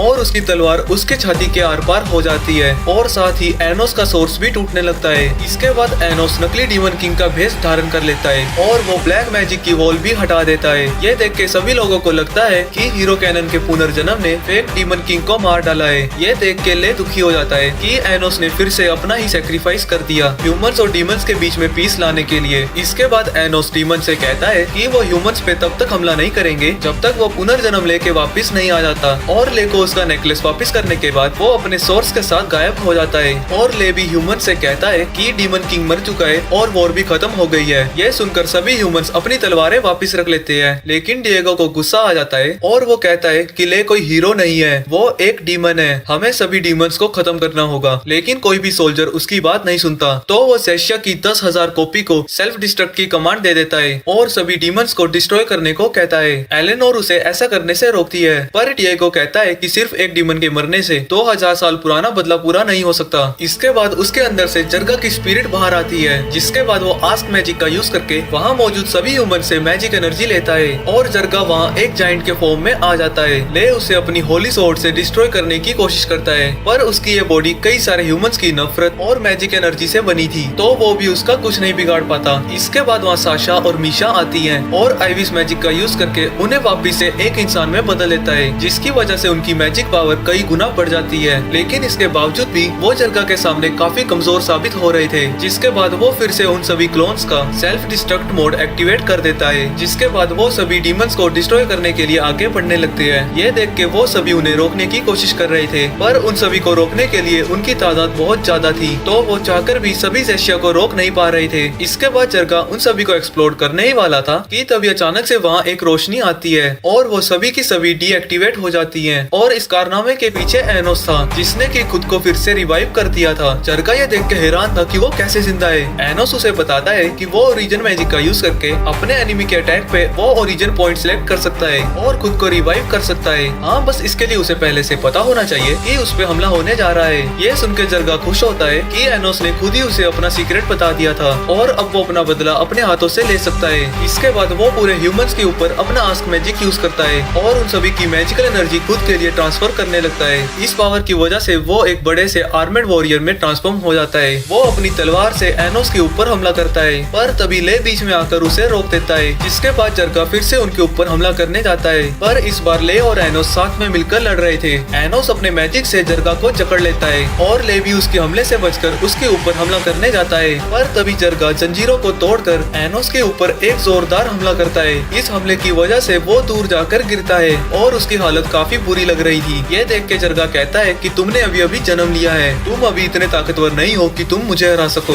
अब इस दुनिया पर मेरा राज होगा। लेकिन तभी एनोस फिर से आस्क मैजिक का यूज करता है, जिसके बाद फैन क्लब की सारी लड़कियां उसके लिए गाना गाने लगती हैं। ये देखकर जरगा हंसने लगता है। वो कहता है कि तुम बस 8 लड़कियों का यूज करके मुझे हराओगे, मजाक कर रहे हो क्या? इसके बाद वो कई सारी मैजिकल स्वॉर्ड्स को समन करता है और उनसे डीमंस के ऊपर हमला करता है। लेकिन तभी एलेनोर बैरियर बनाकर उन सभी को बचा लेती है। वो सभी डीमंस को वहाँ से जाने को कहती है, क्योंकि वो ज्यादा देर तक इसे नहीं रोक सकती। लेकिन ये देखकर वो सभी भी उसकी मदद करने लगते हैं और कहते हैं कि उसे ह्यूमन सोल्जर्स की फिक्र करने की कोई जरूरत नहीं है, वो उन्हें सेफली यहाँ से बाहर निकाल देंगे। वहीं शीशा क्रिएशन मैजिक का यूज करती है और वहाँ एक बड़ा सा कासल बना देती है, जहाँ की डीमंस घायल ह्यूमन सोल्जर्स को लेकर जा रहे थे और मीसा उन्हें हील कर रही थी। एनोस जरगा के ऊपर बिजली से हमला करता है और उसे कहता है कि देखो, ह्यूमंस और डीमंस साथ में सर्वाइव करने के लिए काम कर रहे हैं। तुम्हारा समय अब खत्म हो चुका है, लोग अब शांति से जीना चाहते हैं। जरगा गुस्से में कहता है, शांति? क्या तुम उसी शांति की बात कर रहे हो जिसे तुमने 2000 साल पहले खत्म कर दिया था? जब तक सभी डीमंस खत्म नहीं हो जाते, मेरा बदला पूरा नहीं होगा। तभी ले अपनी होली स्वॉर्ड से उसे आधे में काट देता है, जिसके बाद एनोस अपने कैसल डेल्स गेट को समन करता है और उसके साथ साथ अपनी डिमोनिक स्वॉर्ड को भी, जिसके बाद वो ले के साथ मिलकर उसे डिस्ट्रॉय करने वाला था। ये देखकर जरगा उनके ऊपर हमला कर देता है, पर वो उसके हमले से आसानी से बच जाते हैं। जिसके बाद जरगा खुद को बचाने के लिए एक बड़ा सा बैरियर बना देता है, पर वो दोनों उसके बैरियर को डिस्ट्रॉय करते हुए उसके सर में अपनी तलवारें घुसा देते हैं। जरगा के मरने से पहले एनोस उसे एक नेकलेस देता है, जो कि उसकी वाइफ का था, और मौत के वक्त अपने परिवार के बारे में सोच के उसे शांति मिलती है और वो पीसफुली हमेशा के लिए खत्म हो जाता है। सब कुछ खत्म होने के बाद साशा और मीशा रोते हुए उसके गले लग जाते हैं, क्योंकि उन्हें लग रहा था कि इस बार तो वो सच में वापस नहीं आएगा। वहीं दूसरी तरफ ले मीसा के पास पहुंचता है, जिधर वो दोनों हगी बगी करते हैं। जिसके बाद एनोस एलेनोर के मैजिक को अपने मैजिक के साथ लिंक करता है, जिसकी वजह से एलेनोर को दोबारा कोई कंट्रोल नहीं कर पाएगा। इसके बाद एनोस टेलीपोर्टेशन मैजिक का यूज करके सभी डीमंस को अपने वर्ल्ड में वापस लेके आता है, जहाँ की सभी ने मान लिया था कि वही असली डीमन किंग है। इसके बाद एनोस अपने घर जाता है, जहाँ की वो अपने पेरेंट्स को बताता है, मैंने वॉर रुकवा दी पोपो। ये सुन के उसके पेरेंट्स बड़े ही खुश होते हैं। तभी उनकी नजर एलेनोर पे पड़ती है। ये सुनकर वो दोनों ही बड़े खुश हो जाते हैं कि एनोस तीसरी बीवी को भी अपने घर ले आया। ये सब देख के साशा कह रही होती है, ये लोग अभी तो खुश हैं, पर जब उन्हें पता लगेगा कि एलेनोर के 10,000 बच्चे हैं, तब क्या होगा इनका। ये सुन के वो दोनों और खुशी से पागल हो जाते हैं और कहने लगते हैं, हम मतलब ग्रैंडमा और ग्रैंडपा बन गए। जिसके बाद वो उन सभी को डिनर के लिए अंदर ले जाते हैं। अब हमें 2000 साल पहले का पास्ट का सीन दिखाया जाता है, जहाँ स्पिरिट फॉरेस्ट में स्पिरिट मदर लेनो अपने सभी स्पिरिट से बात कर रही होती है। वो उन सभी को बताती है कि उसको इस जंगल से बाहर किसी काम के लिए जाना होगा। ये सुनने के बाद वो स्पिरिट उससे पूछती है क्या उसका जाना इंपॉर्टेंट है और वो वापस नहीं आएगी। तभी इतने पर हेवनली गॉड नोगिलिया आ जाता है। नोगिलिया कहता है कि मुझे गॉड के लिए एक चाइल्ड क्रिएट करना है, जिसके लिए तुम्हें चुना गया है। पर लेनो इस बात के लिए मना कर देती है और फिर वो नोसगिलिया पर अटैक करती है। लेकिन उस अटैक से नोसगिलिया को कुछ भी नहीं होता है और वो लेनो पर अटैक करके उसको पकड़ लेता है। जैसे ही वो अपने मैजिक का इस्तेमाल करके लेनो पर अटैक करने के लिए जा रहा होता है, तभी वहाँ पर एनोस आ जाता है। एनोस नोसगिलिया पर अटैक करके उसके हार्ट को पकड़ लेता है। एनोस को वहाँ देखकर नोसगिलिया कहता है कि तुम डीमन लॉर्ड हो और तुम्हारे बारे में गॉड ने मुझे बताया है, इसीलिए तुम्हें मारने के लिए भी हमें ऑर्डर्स मिले हैं। ये सुनने के बाद एनोस नोसगिलिया से कहता है कि मुझे मारने के लिए तुम्हें पहले खुद को बचाना होगा। जिसके बाद नोसगिलिया कहता है कि हम गॉड्स को तुम इतनी आसानी से नहीं मार सकते हो, इसीलिए तुम्हारी कोशिश बेकार है। और वो इतने में कर्स वॉइस का यूज करने के लिए जा रहा होता है। तभी वहाँ पे सीन आके नोज़गिलिया की गर्दन पर अपनी स्वॉर्ड से अटैक करता है। फिर एनोस बताता है कि तुम्हारी गर्दन पर कर्स अटैक किया गया है, इसीलिए अब तुम कुछ भी नहीं कर सकते हो। उसके बाद नोज़गिलिया की बॉडी गायब हो जाती है। फिर एनोस लेनोस से पूछता है क्या तुमने डिसाइड कर लिया है कि तुम्हें क्या करना है। लेनोस कहती है कि उसको एनोस पर पूरा ट्रस्ट है, जिसे सुनने के बाद एनोस सिन से कहता है कि तुम इसके बॉडीगार्ड बनोगे और इसे प्रोटेक्ट करके डीमन कासल में लाओगे। सिन एनोस की बात मान लेता है, पर लेनोस कहती है कि उसको बॉडीगार्ड की कोई जरूरत नहीं है, जिस पर एनोस लेनोस से कहता है कि आगे बहुत ज्यादा खतरा है और गॉड आसानी से हार नहीं मानते, इसीलिए नोज़गिलिया दोबारा से उनके पीछे आ सकता है, जिस वजह से तुम सिन के साथ सेफ रहोगी। इतना कहने के बाद एनोस वहाँ से चला जाता है। फिर लेनोस सिन से कहती है कि मुझे तुम्हारी कोई जरूरत नहीं है। ये सुनकर सिन अपनी स्वॉर्ड निकालता है और अपनी गर्दन को काटने के लिए जा रहा होता है। ये देखकर लेनोस सिन से पूछती है कि आखिर ये तुम क्या कर रहे हो, जिस पर वो कहता है कि वो अपने मास्टर एनोस के ऑर्डर्स को नहीं बदल सकता, इसीलिए वो खुद को मार देगा। ये सुनने के बाद लेनोस उसको अपना बॉडीगार्ड बनाने के लिए मान जाती है। इसके बाद वो दोनों स्पिरिट फॉरेस्ट को पार करके डीमन कैसल के अंदर आ जाते हैं, जहाँ हीरो कैनोन और लेनो मिलकर एनोस को सील कर देते हैं, जिससे कि दुनिया में पीस आ सके। फिर उसके बाद वो वापिस से स्पिरिट फॉरेस्ट में जाने लगते हैं। तभी वहाँ स्पिरिट आती है और उसको बताती है कि जंगल में से सभी स्पिरिट गायब हो रही हैं। जिसके बाद वहाँ कुछ मॉन्स्टर्स भी आ जाते हैं और सिन उन सभी मॉन्स्टर्स को खत्म कर देता है। फिर लेनो को अपने पीछे कुछ फील होता है, जिसके बाद लेनो उससे कहती है कि तुम स्पिरिट फॉरेस्ट के अंदर हो, इसीलिए मैं तुम्हें देख सकती हूँ। उसके बाद एक छोटा बच्चा उनके सामने आता है और उन्हें अपना नाम ओनोसु बताता है। इसके बाद हम प्रेजेंट में आ जाते हैं, जहाँ पर एनोस डीमन एकेडमी में जा रहा होता है। एनोस को वहाँ देखकर उसके फैन क्लब के स्टूडेंट बहुत ही ज्यादा खुश हो जाते हैं। उसके बाद वहाँ पर साशा और मीसा भी आ जाती है। एनोस साशा को देखकर कहता है कि तुम आज थोड़ी सी चेंज लग रही हो, तुमने अपने रिबन्स को चेंज किया है। फिर साशा एनोस से कहती है कि तुमने ये सब नोटिस कर लिया, पर एनोस बताता है कि उसकी आंखें बहुत ही तेज है। इसके बाद वहाँ पर और भी स्टूडेंट्स आने लगते हैं। फिर वो सभी क्लास की अकेडमी में जाने लगते हैं, जहाँ टीचर मैनो उन सभी को न्यू ट्रांसफर स्टूडेंट्स के बारे में बताती है, जो कि हीरो अकेडमी से आए हैं। वो स्टूडेंट एलेनोर और जेसिया होते हैं और आज से इस अकेडमी में ज्वाइन करने वाले हैं। उन्हें देखकर रॉयल सोच रहे होते हैं कि ये हीरो अकेडमी के स्टूडेंट्स यहाँ पर क्या कर रहे हैं। इसके बाद एलेनोर एनोस और सभी से कहती है कि हम इस अकेडमी में एनोस की वजह से ज्वाइन हो पाए हैं। उसके बाद टीचर उन सभी को उनके न्यू टीचर के बारे में बताती है कि आज से वो उनके होम रूम टीचर होंगे। उनका नाम आड्रोमेड होता है और उन्हें देखकर सभी रॉयल स्टूडेंट सोचने लगते हैं कि अब हमें ये लो रिंग डीमन पढ़ाने वाली है। फिर टीचर मैनो उन सभी को एड्रोमेड के बारे में बताती है। वो 7 डीमन एम्पीरियन में से डीमन किंग के 4 जनरल में से एक है। ये सुनकर सभी हैरान हो जाते हैं कि एड्रोमेड 2000 साल पहले पुराने डीमन है और वो डीमन किंग के पास सेकंड कमांडर थे। इसके बाद एड्रोमेड सभी को बताता है कि जिस डीमन किंग को तुम एवोस डिविलियर्स के नाम से जानते हो वो फेक है। ये सुनकर रॉयल स्टूडेंट बहुत ही गुस्सा हो जाते हैं और टीचर से कहते हैं कि तुम ऐसे डीमन किंग का नाम नहीं ले सकते हो। फिर एड्रोमेड सभी को बताता है कि असली डीमन किंग तुम सभी के बीच में ही बैठा हुआ है और उसका नाम एवोस बॉडी गॉड है। ये सुनकर रॉयल स्टूडेंट्स को टीचर की बात पर यकीन नहीं हो रहा होता और वो उनसे कहते हैं कि आप झूठ बोल रहे हो, क्योंकि वो एनोस को अपना डीमन किंग कभी भी नहीं मानना चाहते थे। जिसके बाद एड्रोमेड सभी से कहता है कि इस बात को सभी डीमन एम्पीरियर ने खुद चेक करके बताया है। फिर एड्रोमेड एनोस को अपने सामने बुलाता है और सभी को उसके आगे झुकने के लिए कहता है, पर कुछ रॉयल स्टूडेंट्स ऐसा नहीं कर रहे होते, पर एड्रोमेड के मैजिक के कारण उन्हें भी एनोस के आगे झुकना पड़ता है। उसके बाद एनोस उन सभी को सीट पर भेजता है और उन सभी से कहता है कि ये दुनिया अब पीसफुल है, इसीलिए तुम सब अपने हिसाब से जी सकते हो और यहाँ पर डीमन किंग की जरूरत नहीं है, जिस वजह से तुम सभी जो चाहो वो कर सकते हो। मुझे इन सब से कोई फर्क नहीं पड़ता है। फिर एनोस उन सभी को बताता है कि आज से यहाँ पर सभी डीमंस को एक जैसा ही माना जाएगा, इसीलिए कोई भी रॉयल डीमन खुद को अपने रॉयल ब्लड की वजह से बड़ा ना माने। ये सुनकर रॉयल स्टूडेंट्स को गुस्सा आ जाता है। फिर एनोस अपनी सीट पर बैठने के लिए जा रहा होता है। तभी एनोस को फील होता है कि एड्रोमेड की बॉडी में नोज़गिलिया है और वो यहाँ पर क्या करने आया है। उसके बाद नोज़गिलिया सभी स्टूडेंट्स को गॉड्स और डिस्ट्रक्शन के बारे में बताना शुरू करता है, जिसने इस दुनिया में बहुत तबाही की थी और तब डीमन किंग ने उससे फाइट करके अपनी पावर से सील कर दिया था, जिसकी वजह से गॉडेस ऑफ डिस्ट्रक्शन यहाँ से नीचे गिर गया और तब से डीमन किंग ने उसको नया नाम दिल हाड़े दिया। लेकिन तभी डीमन किंग को उस गॉडेस को मारने के बाद उसे वो स्वॉर्ड मिली, जिससे कि किसी भी ह्यूमन और डीमन की क्रिएशन को खत्म किया जा सकता है। ये देखते हुए गॉड्स ने डिसाइड किया कि वो डीमन किंग को खत्म कर देंगे, पर स्टूडेंट्स को आड्रोमेड की बातों पर यकीन नहीं हो रहा होता है। फिर आड्रोमेड सभी को अपने बारे में बताता है कि वो खुद एक गॉड है और उसका नाम नोज़गिलिया है, जिस पर साशा बताती है कि आड्रोमेड तो 2000 साल पहले एक डीमन थे, तो ऐसा कैसे हो सकता है। पर एनोस को ये बात पता थी कि आड्रोमेड ने नोज़गिलिया की बॉडी को पोजेस किया हुआ है, लेकिन रॉयल स्टूडेंट्स को ये सब बातें फालतू लग रही होती है, इसीलिए वो उनकी बातों पर यकीन नहीं कर रहे होते। जिसके बाद नोज़गिलिया सभी स्टूडेंट्स पर अपने मैजिक का यूज करता है, जिस वजह से वो सभी सांस नहीं ले पा रहे होते।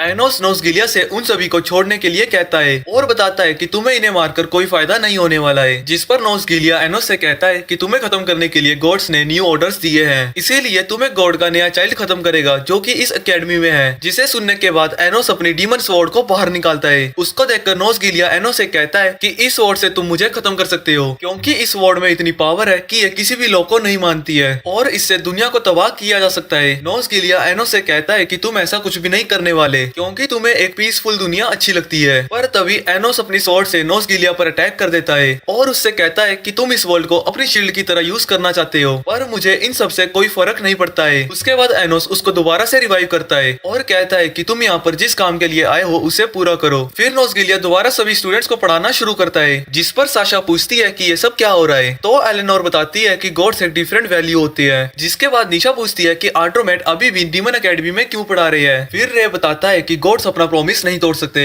चाहे उन्होंने अपना प्रॉमिस किसी डीमन के साथ किया हो या फिर कोई ह्यूमन के साथ। एनोस बताता है कि शायद से किसी ने उन्हें ये ऑर्डर दिया होगा कि उन्हें डीमन एकेडमी में पढ़ाना है। फिर रे एनोस से कहता है कि नोस गिलिया किसी चाइल्ड के बारे में बात कर रहा था, तो हमें उसका पता लगाना चाहिए। जिस पर एलेनोर भी कहती है कि हाँ तुम सही कह रहे हो, और अगर वो आगे चलकर एनोस के लिए खतरा बनने वाला है तो हमें उसे अभी ढूंढकर ठिकाने लगाना होगा। जिस पर एनोस भी एग्री करता है। तो रे उसे डिमोनिक आई यूज करने के लिए कहता है, जिस पर एनोस कहता है कि इसमें मेरी डिमोनिक आइज भी काम की नहीं है और इसीलिए हमें ग्राउंड लेवल पर ही छानबीन करनी होगी। इसके बाद सभी लोग ग्रुप में डिवाइड होकर छानबीन करने का डिसाइड करते हैं और एनोस मेल हाइस से मिलने के लिए जाता है कि क्या उसे इसके बारे में कुछ पता है या फिर नहीं। तो वहीं एलेनोर भी चाइल्ड ऑफ गॉड को ढूंढने के लिए जाने वाली थी कि तभी उसे चश्मिश, बॉडीगार्ड और छोटू का मैसेज मिलता है जो कि डीमन वर्ल्ड में थे। चश्मिश एलेनोर को बताता है कि उन्हें कुछ एंशिएंट आर्टिफिकेट मिले हैं जो कि जग्गा से रिलेटेड है। अब ये सुनकर एलेनोर उनसे मिलने का डिसाइड करती है। तो दूसरी तरफ हम मीशा और ले को देखते हैं। मीशा को लग रहा था कि ये चाइल्ड ऑफ गोल्ड का जरूर 2000 साल पहले से कुछ तो लेना देना है, लेकिन ले कहता है कि ऐसा नहीं हो सकता। ये जो गॉड यानी डीटी है, इसने 2000 साल पहले जग्गा को प्रोसेस किया था एनोस के खिलाफ लड़ने के लिए, तो जरूर ये उसकी कोई चाल होगी। ये सुनकर मीशा को डर लगने लगता है कि कहीं उसे या फिर ले को या फिर उसके फ्रेंड्स को कुछ हो ना जाए। जिस पर ले कहता है कि घबराने की कोई बात नहीं है, मैं तुम्हारे साथ हूँ और तुम्हारा तो 2000 साल पहले हुई जंग से भी कोई लेना देना नहीं है। और हाँ, चाहे कुछ भी हो जाए, तुम कहीं पर भी हो या किसी मुसीबत में हो, तो मैं तुम्हें बचाने के लिए जरूर आऊंगा। और यही सेम प्रॉमिस मीशा भी करती है। हालांकि उसके पास कोई स्पेशल पावर तो नहीं होती है, जिसे सुनकर ले इमोशनल हो जाता है और फिर वो दोनों किस करते हैं। लेकिन कबाब में हड्डी बनकर गिराल्डन नाम का एक लड़का वहाँ पर आता है जो उन लोगों को किस करते हुए दूर से देख रहा था। और फिर वो मीशा से कहता है कि मैं यहाँ पर आपके डेट के ऑर्डर पर आया हूँ। तो वहीं दूसरी तरफ एनोस फैन क्लब की लड़कियों को खुशखबरी देता है कि मैनेजमेंट वाले उसकी सेकंड रिकार्नेशन की खुशी में काफी बड़ी सेरेमनी करने वाले हैं और उसमें तुम लोगों को मेरे लिए गाना गाना होगा। जिसे सुनकर तो फैन क्लब की लड़कियां काफी खुश हो जाती है। तभी साशा एनोस को बताती है कि रेविस्ट पर किसी ने अटैक किया है और मीसा उसे ठीक कर रही है। आगे पूछने पर रेविस्ट बताता है कि एज ऑफ केओस यानी रेणुका नाम की लड़की ने टीचर हिस्टोरिया को किडनैप कर लिया है। उनके यहाँ से जाने से पहले मैंने टीचर पर ट्रैकिंग मैजिक का यूज किया था, जिससे तुम लोग उन तक पहुँच सको। ये सब सुनते ही एनोस समझ आता है कि यह काम जरूर 2000 साल पहले के डीमंस ने किया है, लेकिन इससे साशा और मीशा को कोई फर्क नहीं पड़ता है और वो लोग फिर भी टीचर हिस्टोरिया की मदद करने के लिए चले आते हैं। उसके बाद एनोस मेल हाइस से मिलने के लिए आता है। तभी उसको अंदर मेल हाइस की बॉडी दिखाई देती है। एनोस जैसे ही मेल हाइस को रिवाइव करने के लिए जा रहा होता है, तभी उसको एक स्टूडेंट रोक लेता है। फिर वो एनोस को बताता है कि मैं आर्डोमेट का स्टूडेंट हूँ और मेरा नाम जैक है। एनोस उससे पूछता है कि क्या तुम्हें ये बात पता है कि आर्डोमेट की बॉडी को पोसेस किया गया है। जैक बताता है कि मुझे इसके बारे में पता है और ये एक गॉड का काम है। फिर वो एनोस को बताता है कि मैं तुमसे नहीं जी सकता हूँ, इसीलिए मैंने तुम्हारे सभी दोस्तों को अपने जाल में फंसाया है। इसके बाद हम रे और मीसा को देखते हैं जो कि एक लड़के के साथ होते हैं और वो उनके स्वॉर्ड के पास ले जाता है। निशा उस स्वॉर्ड को देखकर पहचान जाती है कि वो उसके फादर का है और उसका एक हिस्सा उसके ही पास है। तभी वो लड़का उस स्वॉर्ड से निशा पर अटैक कर देता है और उससे कहता है कि मैं किंग ऑफ कर्स हूँ, मुझे यहाँ पर मेरे लॉर्ड और तुम्हारे सोर्स के लिए भेजा गया है। दूसरी तरफ एलेनोर और जेसन देखते हैं कि उनके साथ सभी मेंबर नीचे बेहोश हैं। फिर वहाँ पर एक लड़का आता है और उन सबसे कहता है कि मैंने इन पर अपने पॉइजन का यूज किया है। इसके बाद साशा और मीसा दोनों रिका के पास पहुँच जाते हैं, जिसे टीचर मैनो ने किडनैप किया था। फिर रिका उन्हें बताती है कि उसने ये सब उन दोनों को यहाँ पर लाने के लिए कहा था और उसका प्लान सफल हो गया। उसके बाद वो उन्हें बताती है कि उसने नीदरलैंड के किंग को सर्व किया था। मेरे लॉर्ड ने तुम दोनों को खत्म करने का ऑर्डर दिया है। इधर ये सब देखकर एनोस को पता चल जाता है कि 4 रिवर्स अब उसके खिलाफ है। फिर जैक एनोस से कहता है कि तुम्हारा उस चाइल्ड का पता लगाना कोई बड़ी बात नहीं है, इसीलिए मैं तुम्हें ऐसा करने से रोकने के लिए आया हूँ। एनोस जैक से पूछता है क्या वो मेरे ही मेंबर्स के बीच में छुपा हुआ है, जिस पर जैक एनोस से कहता है कि इसके लिए तुम्हें सबसे पहले मुझे हराना होगा। एनोस जैक की बात मान लेता है और उससे कहता है कि तुमने चैलेंज किया है। इसके बाद जैक एनोस से कहता है कि मैं तुम्हें गॉड ऑफ चाइल्ड की फोटोज दिखाऊंगा, उनमें से तुमको रियल गॉड ऑफ चाइल्ड को गेस करना होगा और तुम्हारे पास 8 चांस होंगे। फिर जैक एनोस को गेम्स के रूल्स बताता है। पहला रूल ये है कि एनोस अपने आंसर्स को चेंज नहीं कर सकता है। दूसरा रूल ये है कि जैक इसमें झूठ भी बोल सकता है, इसीलिए एनोस को समझदारी से खेलना होगा। और थर्ड रूल ये है कि तुम इस गेम को बीच में छोड़कर नहीं जा सकते हो। फिर एनोस जैक से कहता है कि उसको एक रूल को चेंज करना है और 18 चांस के बदले उसको सिर्फ 9 ही चांस चाहिए। ये सुनकर जैक थोड़ा हैरान हो जाता है और एनोस से कहता है कि ये तो तुम्हारे लिए थोड़ा डिसएडवांटेज हो जाएगा, जिस पर एनोस बताता है कि उसके लिए इतने चांसेस बहुत है। फिर जैक कहता है कि अगर तुमने गलत आंसर किया तो तुम्हारी पावर 5 मिनट के लिए सील हो जाएगी और अगर तुमने सही आंसर गेस कर दिया तो मेरी पावर 5 मिनट के लिए सील हो जाएगी। उसके बाद वो दोनों जैक से कॉन्ट्रैक्ट बनाकर गेम को शुरू कर देते हैं। इधर दूसरी तरफ वो लड़का अपनी स्वॉर्ड से निशा पर अटैक करता है, लेकिन सही टाइम पर रे उसकी स्वॉर्ड को ब्लॉक कर देता है। फिर रे उस लड़के से पूछता है कि तुम्हें निशा की सोर्स क्यों चाहिए, जिस पर वो लड़का बताता है कि निशा के अंदर ग्रेट स्पिरिट लेनोस का सोर्स है जो कि मेरे लॉर्ड को चाहिए। उसके बाद रे उस लड़के से पूछता है कि तुम्हें ये सोर्ड का हाफ पार्ट कहाँ से मिला। इसके बाद हम एलेनोर और जेसिका को देखते हैं और उन पर उनके सभी दोस्त अटैक करने के लिए जा रहे होते हैं, क्योंकि उन्हें किसी ने अपनी पावर से ज़ोंबी बना दिया है और उन्हें कंट्रोल कर रहा था। पर एलेनोर उन सभी को अपनी पावर से बेहोश कर देती है और उस लड़के से पूछती है कि तुम ये सब क्यों कर रहे हो, जिस पर वो लड़का एलेनोर से कहता है कि गॉड ने बहुत पहले एक वेसल को बनाया था और उस वेसल के स्ट्रॉन्ग होने का वेट कर रहे थे, लेकिन अब वो वेसल स्ट्रॉन्ग हो चुका है। जिसे सुनने के बाद एलेनोर समझ आती है कि वो जेसिका के बारे में बात कर रहा है। फिर वो उस लड़के से कहती है कि मैं तुम्हें इन सब के लिए कभी माफ नहीं करने वाली हूँ। इसके बाद हम साशा और मीशा को देखते हैं। रिका बताती है कि तुम दोनों भी गॉड की इंटेंशन से बने हो। साशा को उसकी बात समझ में नहीं आ रही होती। तब मीशा उसको बताती है कि तुम्हारी डिवाइन पावर को 2 पार्ट में डिवाइड किया गया था, जिस कारण मैं इस दुनिया में आ पाई हूँ, पर मुझ में किसी भी तरह की डिवाइन पावर एग्जिस्ट नहीं करती है। जिसके बाद रिका उन्हें बताती है कि ये सब कोइंसिडेंस नहीं हो सकता है और गॉड ने ये सब किया है, इसीलिए तुम दोनों के अवेक होने से पहले मैं तुम दोनों को खत्म करने वाली हूँ। जिसके बाद साशा मीशा से कहती है कि हम इस दुनिया में गॉड की वजह से एग्जिस्ट नहीं करते। इधर एनोस भी अपने सभी फ्रेंड्स की फोटोज पर गैस करना शुरू कर देता है, लेकिन उसके सभी गैस गलत हो रहे होते हैं। फिर एनोस निशा की फोटो को देखकर कहता है कि ये गॉड ऑफ चाइल्ड है, जो कि सही आंसर होता है। तभी सीन चेंज होता है और किंग रे ऑफ कर्स से फाइट कर रहा होता है, लेकिन जैसे ही रे उस पर पीछे से अटैक करता है तो वो अटैक रे को ही डैमेज होने लगता है। फिर किंग ऑफ कर्स रे को बताता है कि मेरे पास जो कर्स एनर्जी है उससे सारे अटैक तुम पर ही रिफ्लेक्ट हो जाएंगे। वो रे से कहता है कि तुम्हें इस कर्स को तोड़ने के लिए इस शील्ड को तोड़ना होगा। ये सुनते ही रे उस शील्ड पर अटैक करके उसको तोड़ देता है। तभी किंग ऑफ कर्स रे को बताता है कि मैंने तुमसे झूठ बोला था। इसके बाद रे का भी सोर्स टूट जाता है और वो बेहोश होकर नीचे गिर जाता है। फिर किंग ऑफ कर्स निशा से कहता है कि रे अब दोबारा खड़ा नहीं होने वाला है, क्योंकि उसका सोर्स पूरी तरह से खत्म हो चुका है। इधर एलेनोर और जेसिया दोनों ओर्गा से लड़ रही होती है। फिर ओर्गा उन दोनों को बताता है कि मैंने डीमन किंग की पावर को थोड़ा मॉडिफाई किया है, जिससे कि मैं अभी बहुत सारे ज़ोंबीज को बुला सकता हूँ और उन्हें कंट्रोल कर सकता हूँ। जैसे ही जेसिका उन सभी से लड़ने के लिए जा रही होती है, तभी एलेनोर उसे ऐसा करने से मना कर देती है। फिर वो जेसिया को अपने साथ बाहर लेकर आती है और उन्हें एक बड़ा सा क्रिस्टल दिखाई देता है, जिसे देखकर एलेनोर कहती है कि अगर हम उस क्रिस्टल को तोड़ दे तो सब पहले जैसा हो जाएगा। लेकिन तभी वहाँ कास्टल के सामने ओर्गा आ जाता है। इधर एलेनोर और जेसिया जैसे ही उस क्रिस्टल के पास पहुँचते हैं, ओर्गा उन्हें फ्रीज करके उनकी पावर को खींचने लगता है। फिर ओर्गा उनसे कहता है कि तुम्हारी पावर एब्जॉर्ब होने के बाद तुम्हारा सोर्स खत्म हो जाएगा, जिससे कि तुम दोनों की मौत हो जाएगी। इधर रिका साशा पर अपनी मैजिक स्वॉर्ड से अटैक कर रही होती है, जिसे देखकर साशा रिका से उस स्वॉर्ड के बारे में पूछती है। फिर रिका बताती है कि इस मैजिक स्वॉर्ड से वो कुछ भी कर सकती है। उसके बाद मीशा अपने मैजिक से वहाँ पर बहुत सारे कासल बनाती है और साशा जियो ग्रेस का यूज करके रिका पर अटैक करती है, लेकिन रिका उस अटैक से बचकर साशा पर अटैक करती है, जिससे साशा बहुत ही घायल होकर नीचे जमीन पर गिर जाती है। फिर साशा अपनी डीमन आइज का यूज करने के लिए जा ही रही होती है, इतने में रिका उसकी डीमन आइज को ही सील कर देती है। तभी रिका मीशा को अपनी आइस चेन से पकड़ लेती है, लेकिन रिका उससे बचकर मीशा पर ही अटैक कर देती है। इस अटैक से मीशा भी बहुत ही ज्यादा घायल हो जाती है। इधर एनोस ने सभी गैस दे दिए होते हैं और जैक से सभी आंसर ले लिए थे। इधर जैक ने अपने सारे गैसेस दे दिए होते हैं और जैक से भी आंसर ले लेता है, पर उसको समझ में आ जाता है कि ये सब एक ट्रैप है और जैक उसे झूठ बोल रहा है। फिर एनोस जैक से कहता है कि इनमें से कोई भी गॉड ऑफ चाइल्ड नहीं है, तुम बस मुझसे झूठ बोल रहे हो। जिस पर जैक एनोस से कहता है कि तुम्हें इसका पता चल गया है, पर तुम बहुत ही ज्यादा लेट हो चुके हो, क्योंकि मेरा काम तो पूरा हो चुका है और इसलिए अगर तुम इस गेम को छोड़ने की बात करोगे तो तुम्हारी पावर 5 सेकंड के लिए सील हो जाएगी। जिसे सुनने के बाद एनोस जैक से कहता है कि मैं इस गेम को छोड़ना चाहता हूँ। एनोस के ऐसा कहते ही उसकी पावर सील हो जाती है। फिर जैक उस पर अपने गार्ड से अटैक करने के लिए कहता रहता है। दूसरी तरफ जैक खुद मेलहाइस को मारने के लिए उसके सोर्स पर अटैक करता है। फिर वो एनोस से कहता है कि तुम इस गेम को हार चुके हो, पर जैसे ही वो एनोस की तरफ देखता है तो वो हैरान हो जाता है क्योंकि एनोस ने उसके सभी गार्ड्स को हरा दिया था। फिर एनोस जैक से कहता है कि तुम मुझे मेरी बिना पावर के भी नहीं हरा सकते हो। वो जैक को बताता है कि तुमने मुझे मारने की बजाय मेलहाइस के सोर्स को डिस्ट्रॉय करने का सोचा। तभी वहाँ से मेलहाइस की बॉडी गायब हो जाती है। जिसके बाद एनोस जैक से कहता है कि तुम्हें यहाँ पर किसी ने मेलहाइस को मारने के लिए भेजा था। जैक बताता है कि उसने अपना काम पूरा कर लिया है, इसीलिए अगर वो मर भी जाता है तो उसको कोई फर्क नहीं पड़ेगा। तभी रूम पर मेलहाइस आने लगता है, जिसको देखकर जैक पूरी तरह से हैरान हो जाता है। मेलहाइस जैक से कहता है कि तुम मेरे मास्टर को कभी भी नहीं हरा सकते, चाहे वो गेम हो या फिर रियल बैटल। तभी सीन चेंज होता है और इधर रिका मीसा को खत्म करने के लिए जा रही होती है। इतने में मीसा उसकी स्वॉर्ड को जमा देती है। उसके बाद रिका की स्वॉर्ड टूट जाती है और मीसा अपनी पावर से एक बड़ा सा कासल बना देती है। वो castle same goddess of destruction की तरह था, जिसे दिलहाड़े कहा जाता है। ये देखकर रिका बहुत ही ज्यादा हैरान हो जाती है और मीशा से कहती है कि तुमने अपनी रियल पावर को अवेक कर लिया है। इसके बाद मीशा रिका को पूरी तरह से फ्रीज कर देती है। फिर साशा के पास आकर उसको हील करती है। जैसे ही साशा को हील होके होश आ जाता है तो मीशा भी बेहोश हो जाती है। इधर किंग ऑफ कर्स निशा से कहता है कि इस शील्ड पर जो क्रिस्टल लगे हैं वो रियल सोर्स है, इसके लिए उसको खत्म करने से ये टूट जाएगा। तभी रे उठ जाता है और उस शील्ड पर अटैक करने के लिए उसको तोड़ देता है और ये देखकर वो बहुत ही ज्यादा हैरान हो जाता है। फिर वो रे की बॉडी की तरफ देखता है तो उसको पता चलता है कि रे के पास तो 7 सोर्सेज हैं, जिसे देखकर वो समझ जाता है कि रे हीरो कैनन है। तभी रे उस पर अटैक करके उसको खत्म कर देता है। दूसरी तरफ एलेनोर अपनी पावर का यूज करके उस क्रिस्टल को तोड़ देती है और सभी को वापस नॉर्मल कर देती है। ये देखकर ओरका को कुछ भी समझ नहीं आ रहा होता है, इसीलिए वो एलेनोर से पूछता है कि तुमने ऐसा कैसे किया, जिस पर एलेनोर बताती है कि मेरे पास डीमन किंग का मैजिक है और वो ओरका को खत्म कर देती है। इधर जैक एनोस से पूछता है कि मैंने तो मेलहाइस के सोर्स को खत्म कर दिया था, तो वो जिंदा कैसे बच गया, जिस पर एनोस बताता है कि मैंने भी गॉड्स की नई पावर को सीख लिया है, जिसे एलेनोर कहते हैं। इस मैजिक का यूज मैंने यहाँ आते टाइम ही मेलहाइस पर कर दिया था, जिससे कि उसकी बॉडी यहाँ से चली गई और मैंने उसकी जगह एक नकली सोर्स उसकी बॉडी में डाल दिया, जो कि बिल्कुल असली सोर्स की तरह ही काम करता है। ये सुनकर जैक खुद को मारने की कोशिश करता है, पर एनोस उसको अपनी पावर से आउल में बदल देता है और फिर वो उससे पूछता है कि तुम्हें यहाँ पर किसने भेजा था, जिस पर आउल बताता है कि मुझे यहाँ पर डीमन किंग की पावर को खत्म करने के लिए भेजा गया था। उसके बाद एनोस वहाँ पर सभी को बुलाता है और कहता है कि यहाँ पर अभी भी सब एवोस डिविलिया को ही मानते हैं, जिस पर मेलहाइस बताता है कि हमें इन लोगों को असली डीमन किंग के बारे में बताना होगा और हम ऐसा आने वाले फेस्टिवल में कर सकते हैं। फिर एनोस मेलहाइस को बताता है कि तुम्हारी स्टोरी ये होगी कि डीमन किंग और हीरो कैनन ने मिलकर एवोस डिविलिया को हरा दिया। उसके बाद एनोस सभी से कहता है कि तुम सभी में से एक गॉड ऑफ चाइल्ड है, जिसे अवेक करने की कोशिश एवोस कर रहा है, पर अभी तक उस चाइल्ड की पावर अवेक नहीं हुई, जिस वजह से हमें भी उसके बारे में कुछ पता नहीं चल रहा है। उसके बाद मेलहाइस उन सभी को बताता है कि मुझे इन सब से रिलेटेड इन्फॉर्मेशन आई है, जिससे कि हमें पता चल गया कि इन सब के पीछे कौन है।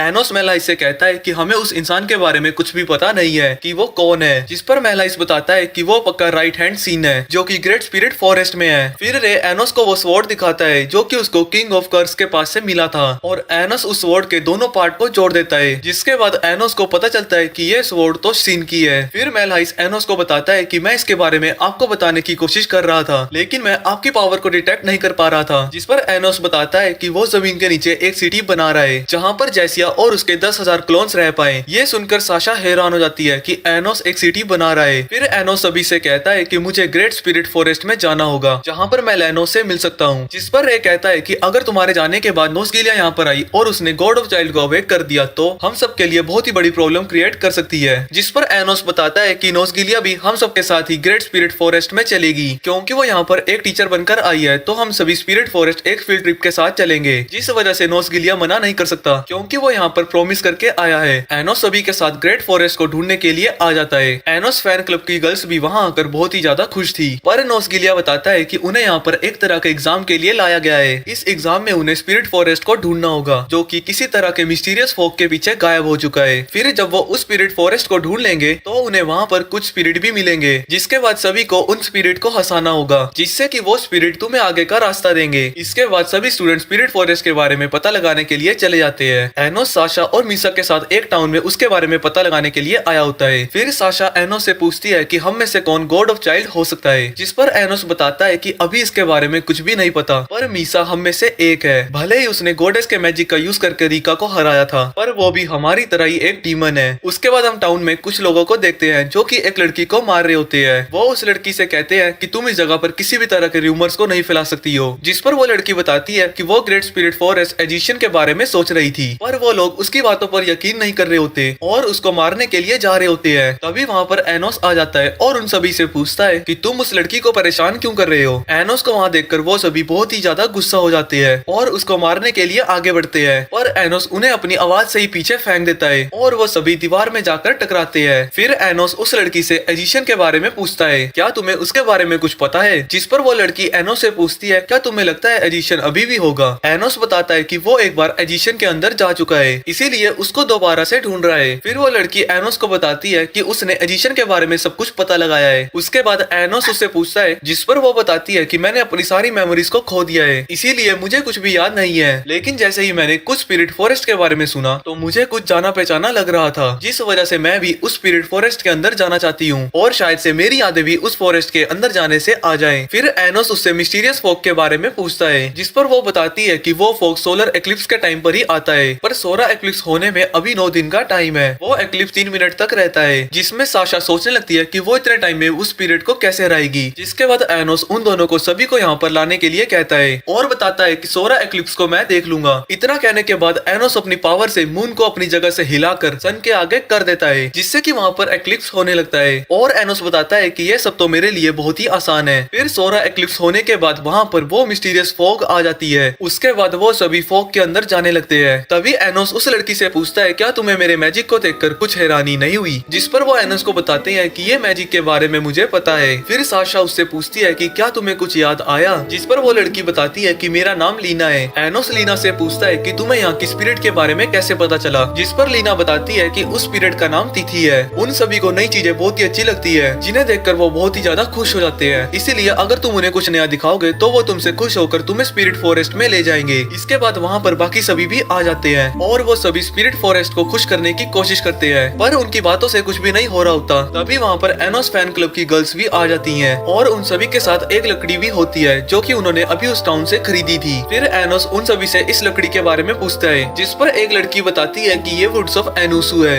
एनोसू का नाम सुनकर वो सभी स्पिरिट खुश हो जाती है और उन सभी के सामने आ जाते हैं। एनोस उन सभी स्पिरिट से कहता है कि हम लोग बहुत सालों बाद मिले हैं। फिर एनोस उन सभी से कहता है कि क्या तुम हमें स्पिरिट फॉरेस्ट लेकर जा सकती हो? स्पिरिट उनकी बात मान लेती है और उन सभी को स्पिरिट फॉरेस्ट में लेकर जाने लगती है और नोसगिलिया भी उन सभी पर नजर रख रहा होता है। उसके बाद जैसे ही वो सभी स्पिरिट फॉरेस्ट में आते हैं, एनोस उन सभी से सिन के बारे में पूछता है, जिस पर स्पिरिट एनोस को बताती है कि हम सभी उसके बारे में नहीं जानते। फिर वो सभी लीना के पास आ जाते हैं क्योंकि उन्हें लीना लेनो की तरह दिखाई दे रही होती है और वो कहती है कि ऐसा नहीं हो सकता क्योंकि लेनो तो बहुत ही पहले मर चुकी थी। और ये सुनते ही एनोस उनसे पूछता है कि ये कब हुआ? स्पिरिट बताती है कि लेनो तो 2000 साल पहले ही मर चुकी थी। उसके बाद वो सभी निशा के पास आकर उसको स्मेल करने लगते हैं क्योंकि उनको उसके अंदर से लेनो की महक आ रही होती है। फिर निशा बताती है कि वो ग्रेट स्पिरिट लेनो की बेटी है, इसीलिए शायद से उसके अंदर से ये महक आ रही है। इसके बाद स्पिरिट उससे उसका नाम पूछती है, जिस पर निशा उन सभी को अपना नाम बता देती है। फिर उसके बाद जब निशा उनसे अपने फादर के बारे में पूछती है तो वो सभी वहाँ से जाने लगते हैं और कहते हैं कि हम इनके बारे में नहीं बता सकते क्योंकि स्पिरिट किंग ने हमें ये सब बताने से मना किया है। एनोस सोचने लगता है कि ये स्पिरिट किंग कौन है। इसके बाद वो सभी स्पिरिट स्कूल में पहुंच जाते हैं जहाँ पर कोई भी नहीं होता, लेकिन तभी वहाँ पर एक डीमन आ जाता है जो कि 4 इविल में से एक होता है। एनोस उस डीमन से पूछता है कि तुमने मुझे धोखा क्यों दिया? जिस पर वो डीमन कहता है कि उससे ये सब कुछ स्पिरिट करवा रहा है। तभी स्कूल का गेट बंद हो जाता है। फिर स्पिरिट उनसे कहता है कि तुम बिना ग्रेजुएट हुए यहाँ से बाहर नहीं जा सकते हो। एनोस वहाँ पर बाकी के 4 इविल से भी मिलता है और उनसे पूछता है कि तुम सब एक साथ होकर मुझे धोखा दे रहे हो। जिस पर द किंग ऑफ नीदरलैंड्स बताता है कि हम सबसे ये काम किंग ऑफ स्पिरिट करवा रहा है। फिर एनोस ट्री से पूछता है कि उन्हें ग्रेजुएट होने के लिए क्या करना होगा। जिस पर ट्री बताता है कि तुम्हें यहाँ पर 3 टेस्ट देने होंगे और सब में तुम्हारा स्कोर 80 से ऊपर होना चाहिए। एनोस ट्री से पूछता है कि क्या हम एक टेस्ट दे सकते हैं, जिस पर वो ट्री मान जाता है, पर वो कहता है कि वो टेस्ट बहुत ही मुश्किल होने वाला है क्योंकि तुम्हें उसमें 90 से भी ज्यादा स्कोर लाना होगा। एनोस उस टेस्ट के लिए मान जाता है और ट्री उनसे कहता है कि टेस्ट 1 वीक बाद होगा। उसके बाद एनोस डैरो से कहता है कि हम सब इस एग्जाम में पास होने वाले हैं, लेकिन डैरो को एनोस की बातों पर यकीन नहीं हो पा रहा होता। जिसके बाद एनोस डैरो से कहता है कि तुम चाहो तो एक बेट लगा सकते हो, अगर इस एग्जाम में हम सभी पास हो गए तो तुम्हें स्पिरिट किंग के बारे में मुझे बताना होगा। फिर डैरो एनोस से कहता है कि अगर तुम इस एग्जाम में पास नहीं हो पाए तो मैं तुम्हारा सोर्स ले लूंगा। एनोस इस बेट के लिए मान जाता है और फिर सभी एनोस से पूछते हैं कि उन्हें क्या करना होगा। जिस पर एनोस बताता है कि हमें टेंशन लेने की कोई जरूरत नहीं है क्योंकि लीना हमारे साथ है। जिस पर एनोस लीना से पूछता है कि तुम एक स्पिरिट हो। जिस पर लीना बताती है कि हाँ मैं एक स्पिरिट हूँ और मुझे इस फॉरेस्ट के बारे में सब कुछ याद है। उसके बाद वो सभी फॉरेस्ट के बुक्स के पास पास आ जाते हैं जहाँ पर बहुत सारे बुक्स होते हैं। लीना उन्हें बताती है कि यहाँ पर जितने भी ग्रीन बुक्स हैं वो सभी स्पिरिट के बारे में है और टेस्ट के लिए सारे क्वेश्चंस इस बुक में से ही आने वाले हैं। उसके बाद सभी बुक्स को पढ़ने लगते हैं और एनोस एक साथ बहुत सारी बुक्स पढ़ने लगता है। कुछ ही देर में एनोस सभी बुक्स को पढ़कर पूरी तरीके से याद कर लेता है। ये देखकर साशा बहुत ही ज्यादा हैरान हो जाती है और एनोस से पूछती है कि तुमने इतनी जल्दी सारी बुक्स कैसे पढ़ ली। फिर एनोस सभी को पढ़ने में हेल्प करता है और बाद में वो लीना के पास आता है और उससे कहता है कि मुझे तुम्हारे बारे में कुछ भी नहीं पता चला। उसके बाद वो लीना को एक बुक दिखाता है जिसके पेजेस फटे होते हैं और जब एनोस उस बुक को चेक करता है तो उसको पता चलता है कि ये बुक्स के पेजेस तो बहुत पहले से ही फटे हुए हैं। एक वीक के बाद सभी टेस्ट देने के लिए आ जाते हैं और एनोस को अपना टेस्ट बहुत ही इजी लग रहा होता है। जैसे ही वो सभी को देखता है तो उसको पता चलता है कि सभी को टेस्ट देने में बहुत ही प्रॉब्लम आ रही है। जिसके बाद डैरो एनोस से कहता है कि तुम चाहो तो उनके पेपर्स को चेक कर सकते हो पर इसके लिए तुम्हें उस ट्री की आंखों से बचना होगा। फिर एनोस जैसे ही पेपर को चेक करने लगता है और उसको पता चलता है कि उसका पेपर भी सेम ही है। जिसके बाद डैरो ट्री से कहता है कि एनोस दूसरे का पेपर देख रहा है जो कि चीटिंग है, इसीलिए एनोस को टेस्ट से बाहर जाना होगा। फिर ट्री डैरो को बताता है कि एनोस ने अपना टेस्ट पूरा कर लिया है जिस वजह से वो अपने साथियों के पेपर को देख सकता है पर वो उन्हें टेस्ट देते हुए परेशान नहीं कर सकता है। टाइम खत्म होने के बाद ट्री सभी के पेपर्स को ले लेता है। फिर कुछ देर बाद वो सभी को रिजल्ट बताता है। डैरो और उसकी टीम के 80 मार्क्स होते हैं और एनोस की टीम में सभी के 100 मार्क्स होते हैं। जिसके बाद डैरो को यकीन नहीं होता है और वो टेस्ट पेपर को देखने लगता है। तब उसको एक पेपर में आंसर दिखाई देता है कि मुझे इसके बारे में कुछ भी नहीं पता है। उसके बारे में डैरो ट्री से पूछता है कि ये भला कैसा आंसर हो सकता है, जिस पर ट्री बताता है कि ये आंसर बहुत ही यूनिक था इसीलिए मैंने इसको फुल मार्क्स दिए हैं। अब ऐसा क्यों हुआ इसका कारण किसी को भी पता नहीं होता है, लेकिन हम देखते हैं कि स्कूल की बिल्डिंग के ठीक ऊपर एनोस का एक कासल यानी कि गॉड ऑफ डिस्ट्रक्शन होता है और इसी की वजह से एनी यूनियन को मजबूरी सभी को पास करना पड़ा। और चैलेंज के मुताबिक एनोस के पूछने पर वर्नाई बोलता है कि उसने उन लोगों पर अटैक स्पिरिट किंग के कहने पर ही किया था। तभी एनी यूनियन सभी को पास करके इंक्लूडिंग वर्नाई के ग्रुप को भी स्पिरिट किंग से मिलने का मौका देता है। यहाँ सभी लोग टेस्ट में पास होने की वजह से काफी खुश थे। तो वही मेलहाइस एनोस को टेलीपैथी के जरिए बोलता है कि वो लोग आज के मैजिकल ब्रॉडकास्ट में जनता को बता देंगे कि एवोस डेवहेलिया फेक डीमन किंग है और असली डीमन किंग आप हो। इसके बाद सीन एनी यूनियन की तरफ शिफ्ट होता है। वो सभी को बताता है कि अगले टेस्ट में तुम सभी को एनी यूनियन यानी मेरे टॉप पर जाना है जहाँ पर तुम सभी लोग स्पिरिट किंग से मिल पाओगे और इसीलिए तुम्हें यहाँ पर बनी 20 सीढ़ियों का इस्तेमाल करना है। लेकिन मैं तुम्हें पहले ही बता दूं कि इसमें से सिर्फ 5 सीढ़ियां ही ऊपर की तरफ जाती है, बाकी की तुम्हें वापस नीचे लेकर आ जाएंगी। वो ये भी बताता है कि इसका मतलब ये है कि दरवाजा खोलने पर अगर तुम्हें सीढ़ियां ऊपर की तरफ दिखे तो तुम सही हो, लेकिन अगर सीढ़ियां नीचे की तरफ जाती हुई दिखाई दे रही है इसका मतलब कि तुम गलत हो और तुम स्पिरिट किंग से मिल नहीं पाओगे। अब क्योंकि ये खेल पूरा लक पे डिपेंड था और इसीलिए एनोस कोई भी चांस नहीं लेना चाहता था। साथ ही में उसे शक भी था कि वर्नाई ने तो सीढ़ियों के साथ कुछ न कुछ गड़बड़ तो जरूर की होगी और इसीलिए वो तुरंत अपने सभी साथियों का रूप अपने जैसा बना लेता है ताकि उसे सही सीढ़ियां मिल जाए। इसके बाद सब लोग एक एक करके दरवाजा ओपन करते हैं और इस दौरान फैन क्लब की लड़कियों को गलत रास्ता मिलता है, लेकिन किस्मत से असली एनोस, ले और मीसा इन तीनों को सही रास्ता मिल जाता है। तो वही एनोस जब अपनी मैजिक की तारीफ करते हुए ऊपर की तरफ जा रहा था तभी वहाँ एक पोर्टल से लीना अपीयर होती है। वो एनोस को बोलती है कि मैं दरवाजा खोलने ही वाली थी, लेकिन फिर मुझे याद आया कि यहाँ पर तो एक हिडन पैसेज भी है जो हमें सीधा स्पिरिट किंग के कैसल में लेकर जाता है। जिसे सुनते ही एनोस कहता है अच्छा,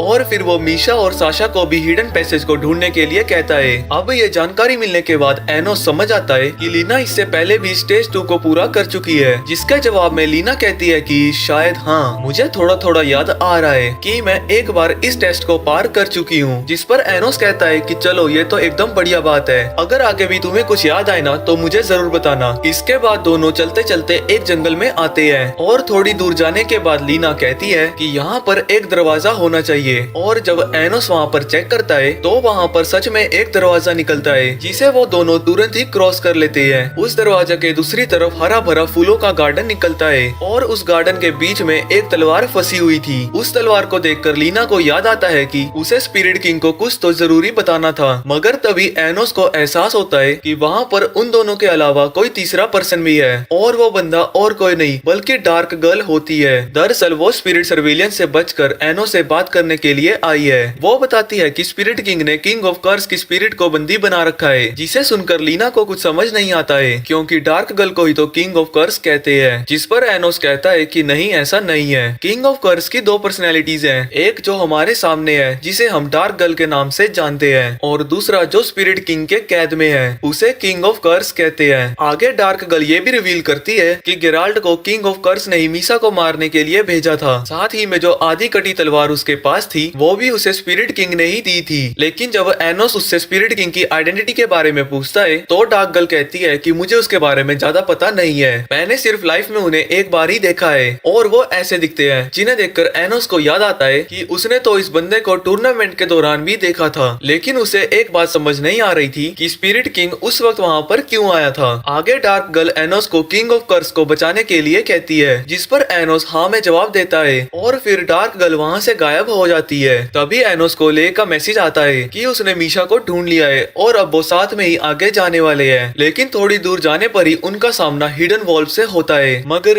वो लोगों को कुछ नहीं करता और आगे जाने के लिए कहता है। तो वहीं अगले दरवाजे से अंदर आने पर उन दोनों को अपने सामने स्पिरिट किंग का कैसल दिखाई देता है और इसीलिए वो तुरंत अंदर जाते हैं। थोड़ी दूर चल के जाने पर उन्हें एनी यूनियन की आवाज सुनाई देती है और वो उन दोनों की मुलाकात स्पिरिट किंग से करवाता है। स्पिरिट किंग को देखते ही ले उससे पूछ बैठता है कि क्या तुम किसी भी तरह से डीमन किंग एनोस को जानते हो क्या, लेकिन इस पर स्पिरिट किंग कोई जवाब ही नहीं देता। अभी एनी यूनियन ले से कहता है कि अगर तुम चाहते हो कि स्पिरिट किंग तुमसे बात करे तो तुम्हें उनके साथ फाइट करके उनका मास्क उतारना होगा। हाँ, लेकिन शर्त यह है कि तुम इसमें सिर्फ अपनी बॉडी की एनर्जी का यूज कर सकते हो और किसी मैजिक का नहीं। जिस पर ले तुरंत अपनी तलवार बाहर निकाल कर एग्री करता है और उसे देखकर स्पिरिट किंग भी अपनी जादुई तलवार को समन करता है। तो वहीं दूसरी तरफ एनोस, लीना और हेजाई के सामने हिडन इवॉल्व अपीयर होता है। वो उन लोगों से कहता है कि मैं तुम लोगों का यहाँ पर हिडन वॉल्व ट्राई लेने के लिए आया हूँ और जो मुझे पकड़ेगा सिर्फ वही अगले दरवाजे से अंदर जा सकता है। वुल्फ की बात सुनकर बेचाई एनोस को एक ही साथ ट्रायल को परफॉर्म करने के लिए कहता है और बताता है कि जीतने पर तुम दरवाजे के उस पार चले आना और मैं बाकी के तुम्हारे दोस्तों की रक्षा करूंगा। जिस पर एनोस एग्री करता है और तुरंत ही लीना को प्रोटेक्शन भी देता है ताकि उसे कहीं कोई चोट ना आ जाए। जिसके बाद ट्रायल स्टार्ट होता है और हिडन वुल्फ अपनी स्पिरिट फॉर्म में उन लोगों पर अटैक करने लगता है और उससे लड़ने के लिए बेचाई भी अपनी रोड बाहर निकालकर हिडन वुल्फ पर अटैक करता है, लेकिन इससे हिडन वुल्फ को कोई नुकसान नहीं पहुंचता है। तो एनोस भी अपनी पावर से स्पिरिट वुल्फ पर हमला करता है, लेकिन हिडन वुल्फ तो उससे भी बच जाता है और लीना की तरफ जाने लगता है। वुल्फ को लीना की तरफ जाते हुए एनोस लीना को बचाने की कोशिश तो करता है, लेकिन अब काफी देर हो चुकी थी क्योंकि लीना पहले ही प्रोटेक्शन बॉल के अंदर से गायब हो चुकी थी, जिसे देखकर एनोस और पेचाई दोनों को काफी अजीब लगता है। लेकिन यहाँ पर एनोस तुरंत ही समझ आता है कि हिडन वुल्फ ने लीना को, जो कि एक स्पिरिट है, उसे अपनी बॉडी में कैद कर लिया है। साथ ही में वो यहाँ पर हिडन वुल्फ को पकड़ने का तरीका भी समझ चुका था, जिसके बाद वो तुरंत अपनी आंखें बंद करता है, जिसके कारण उसे हिडन वुल्फ का रियल फॉर्म दिखाई देता है और फिर वो तुरंत उसे पकड़ लेता है। अब ये होने के बाद हिडन वुल्फ एनोस से कहता है कि तुम लोग इस टेस्ट में पास होते हो और वो एनोस के आगे जाने के लिए अगला दरवाजा ओपन करता है। तो वहीं दूसरी तरफ ले और स्पिरिट किंग की तलवारबाजी अभी भी चालू थी। हम यहाँ पर साफ साफ देख पाते हैं कि स्पिरिट किंग ले पर बहुत ही ज्यादा भारी पड़ रहा था। यहाँ तक कि स्पिरिट किंग को ये भी पता था कि ले के पास 7 सोर्सेस हैं और इसीलिए वो एक एक करके उन्हें खत्म भी करने लगता है। इसके बाद ले स्पिरिट किंग पर अटैक करने ही वाला था कि तभी कोई स्पिरिट गर्ल आकर ले को जकड़ लेती है, जिसका फायदा उठाकर स्पिरिट किंग ले को खत्म करने की कोशिश करता है, मगर तभी मीसा अपनी पावर का यूज करके उसे बचा लेती है और वो कहती है कि मैं भी एक स्पिरिट हूँ और इस ट्रायल का भी हिस्सा हूँ, यानी कि मैं तो मदद कर सकती हूँ। जिसके बाद वो कुछ मंत्र पढ़ती है जिसकी वजह से उसके छोटे से बाल बड़े हो जाते हैं और साथ ही में उसके चारों तरफ क्रिस्टल्स भी आ जाते हैं। उस क्रिस्टल की पावर के कारण स्पिरिट किंग के आसपास धूल जमने लगती है और फिर मीसा ले को उसकी तलवार वापस देकर हिम्मत से स्पिरिट किंग के साथ लड़ने के लिए कहती है और फिर तो जनाब उसकी रोमांटिक और मोटिवेशन बातों से ले को काफी ज्यादा हिम्मत मिलती है और फिर तो वो स्पिरिट किंग का सामना करने के लिए वापस से खड़ा हो जाता है और वापस से फाइट के दौरान उसकी तलवार टूटने के बावजूद उसे मीसा और उसके प्यार पर पूरा भरोसा था। जिसके बाद वो लव पावर का यूज करके स्पिरिट किंग के मास्क को हटाने में कामयाब भी हो जाता है, लेकिन स्पिरिट किंग तुरंत अपने मैजिक से मास्क को ठीक कर लेता है और फिर वो रूल्स को तोड़ते हुए हायर मैजिक का यूज करके उसको जकड़ लेता है। आगे वो कहता है कि अब तुम्हारा इस दुनिया से जाने का टाइम आ चुका है, लेकिन उसके ये शब्द ले के लिए नहीं थे बल्कि मीसा के लिए थे, क्योंकि वो अगले ही बल मीसा को अपनी तलवार से स्टैब कर देता है। तभी सीन कट होता है और हम एनोस को स्पिरिट किंग के कैसल की तरफ जाते हुए देखते हैं, लेकिन उसे कैसल में स्पिरिट किंग की बजाय वनाई दिखता है, जो कि यहाँ पर एनोस के साथ एक ट्रायल करने के लिए आया था। जिसके बाद वो वहाँ पर कुछ क्रिस्टल्स को अपीयर करता है और कहता है कि हम दोनों के बीच यहाँ पर एक मैजिकल फाइट होगी, लेकिन इस फाइट में हम सिर्फ इन क्रिस्टल की पावर का ही यूज कर सकते हैं, जिसके लिए एनोस तुरंत ही मान जाता है और फिर वन है एक काफी खतरनाक एंशिएंट मैजिक स्पेल का यूज करके एनोस पर अटैक करता है। वो उससे कहता है कि उसने इस मैजिकल स्पेल पर काफी ज्यादा रिसर्च की है, जो कि मुझे अनलिमिटेड पावर पावर प्रोवाइड करती है, लेकिन उसकी फूटी किस्मत एनोस उसके मैजिक को गायब करके चुटकियों में वन आई को अपने मैजिक से कैद कर लेता है। और आगे वो कहता है कि तुम जिस एंशिएंट मैजिक की बात कर रहे थे वो अनलिमिटेड नहीं बल्कि लिमिटेड पावर देता है, और इसी वजह से पूर्वजों ने उस स्पेल का यूज करना बंद कर दिया था। यानी कि इस ट्रायल में वन आई फेल हो चुका था और इस बार भी अपना हीरो एनोस पास हो गया था। इसके बाद एनोस जब कैसल के अंदर जाता है तो उसे वहाँ पर लेक का एक सोर्स पड़ा हुआ मिलता है, जिसकी मदद से वो लेक को वापिस से जिंदा करता है। और तभी हमें पता चलता है कि स्पिरिट किंग मीसा को लेकर गया है। आगे वो दोनों इस टॉपिक पर कुछ बात कर पाते तभी वहाँ पर बाकी के टीम मेंबर्स भी आ जाते हैं और वो एनोस को एक मैजिकल ब्रॉडकास्ट दिखाते हैं, जिसमें कि एक फेक डीमन किंग सिटी को संबोधित करते हुए कहता है कि इस सिटी में हाइब्रिड्स के लिए कोई जगह नहीं होनी चाहिए। साथ ही में वो सभी रॉयल्स को मिसफिट यानी अपने हीरो एनोस को मारने का ऑर्डर भी देता है। जिसके बाद एनोस तुरंत फेक डीमन किंग जहाँ से ब्रॉडकास्ट कर रहा था वहाँ जाकर उसे मीसा के नाम से पुकारता है, जिसे सुनकर फेक डीमन किंग जब अपना मुखौटा उतार कर फेंकता है तो वो सच में और कोई नहीं बल्कि मीसा ही निकलती है। इसके बाद हमें मीसा और एनोस को बात करते हुए दिखाया जाता है। उनकी बातों से हमें पता चलता है कि मीसा जो कि एक हाफ स्पिरिट और एक हाफ डीमन है, उसके हाफ डीमन वाले हिस्से को फेक डीमन किंग यानी एवोस डिविलिया के र्यूमर्स ने पोजेस कर लिया है। और यहाँ पर मीसा ये कहती है कि मैं डीमन वर्ल्ड वापस आकर रॉयल्स का राज फिर से स्थापित करूंगी, और अगर उसके लिए मुझे तुम्हें डिस्ट्रॉय भी करना पड़े तो वो भी करने से मैं पीछे नहीं हटूंगी। अब यहाँ पर एनोस ये रिवील करता है कि उसे पहले से ही पता था कि फेक डीमन किंग और कोई नहीं बल्कि मीसा ही है। ये बात उसे जैक के साथ किए गए चैलेंज के दौरान ही पता चल गई थी, क्योंकि जैक ने फर्स्ट टाइम पूछने पर हाँ में जवाब दिया था कि मीसा ही चाइल्ड ऑफ गॉड है। लेकिन जब उसने डिमोनिक आइज के बारे में पूछा तो जैक ने तुरंत ही आंसर को बदलते हुए मीसा को कैंसिल कर दिया था। वो ये भी बताता है कि जैक वहाँ पर मेलहाइस को मारने के लिए आया था, क्योंकि कुछ टाइम बाद मेलहाइस मैजिक से ब्रॉडकास्ट पर सभी को बताने वाला था कि एनोस डिविलिया फेक डीमन किंग है। और अगर ऐसा होता तो मीसा की दूसरी पर्सनैलिटी जो कि डीमन किंग है वो कभी एग्जिस्ट ही नहीं करती, और गेराल्ड ने भी मीसा पर इसीलिए अटैक किया था ताकि वो मीसा की सेकंड पर्सनैलिटी यानी कि डीमन किंग को जगा सके।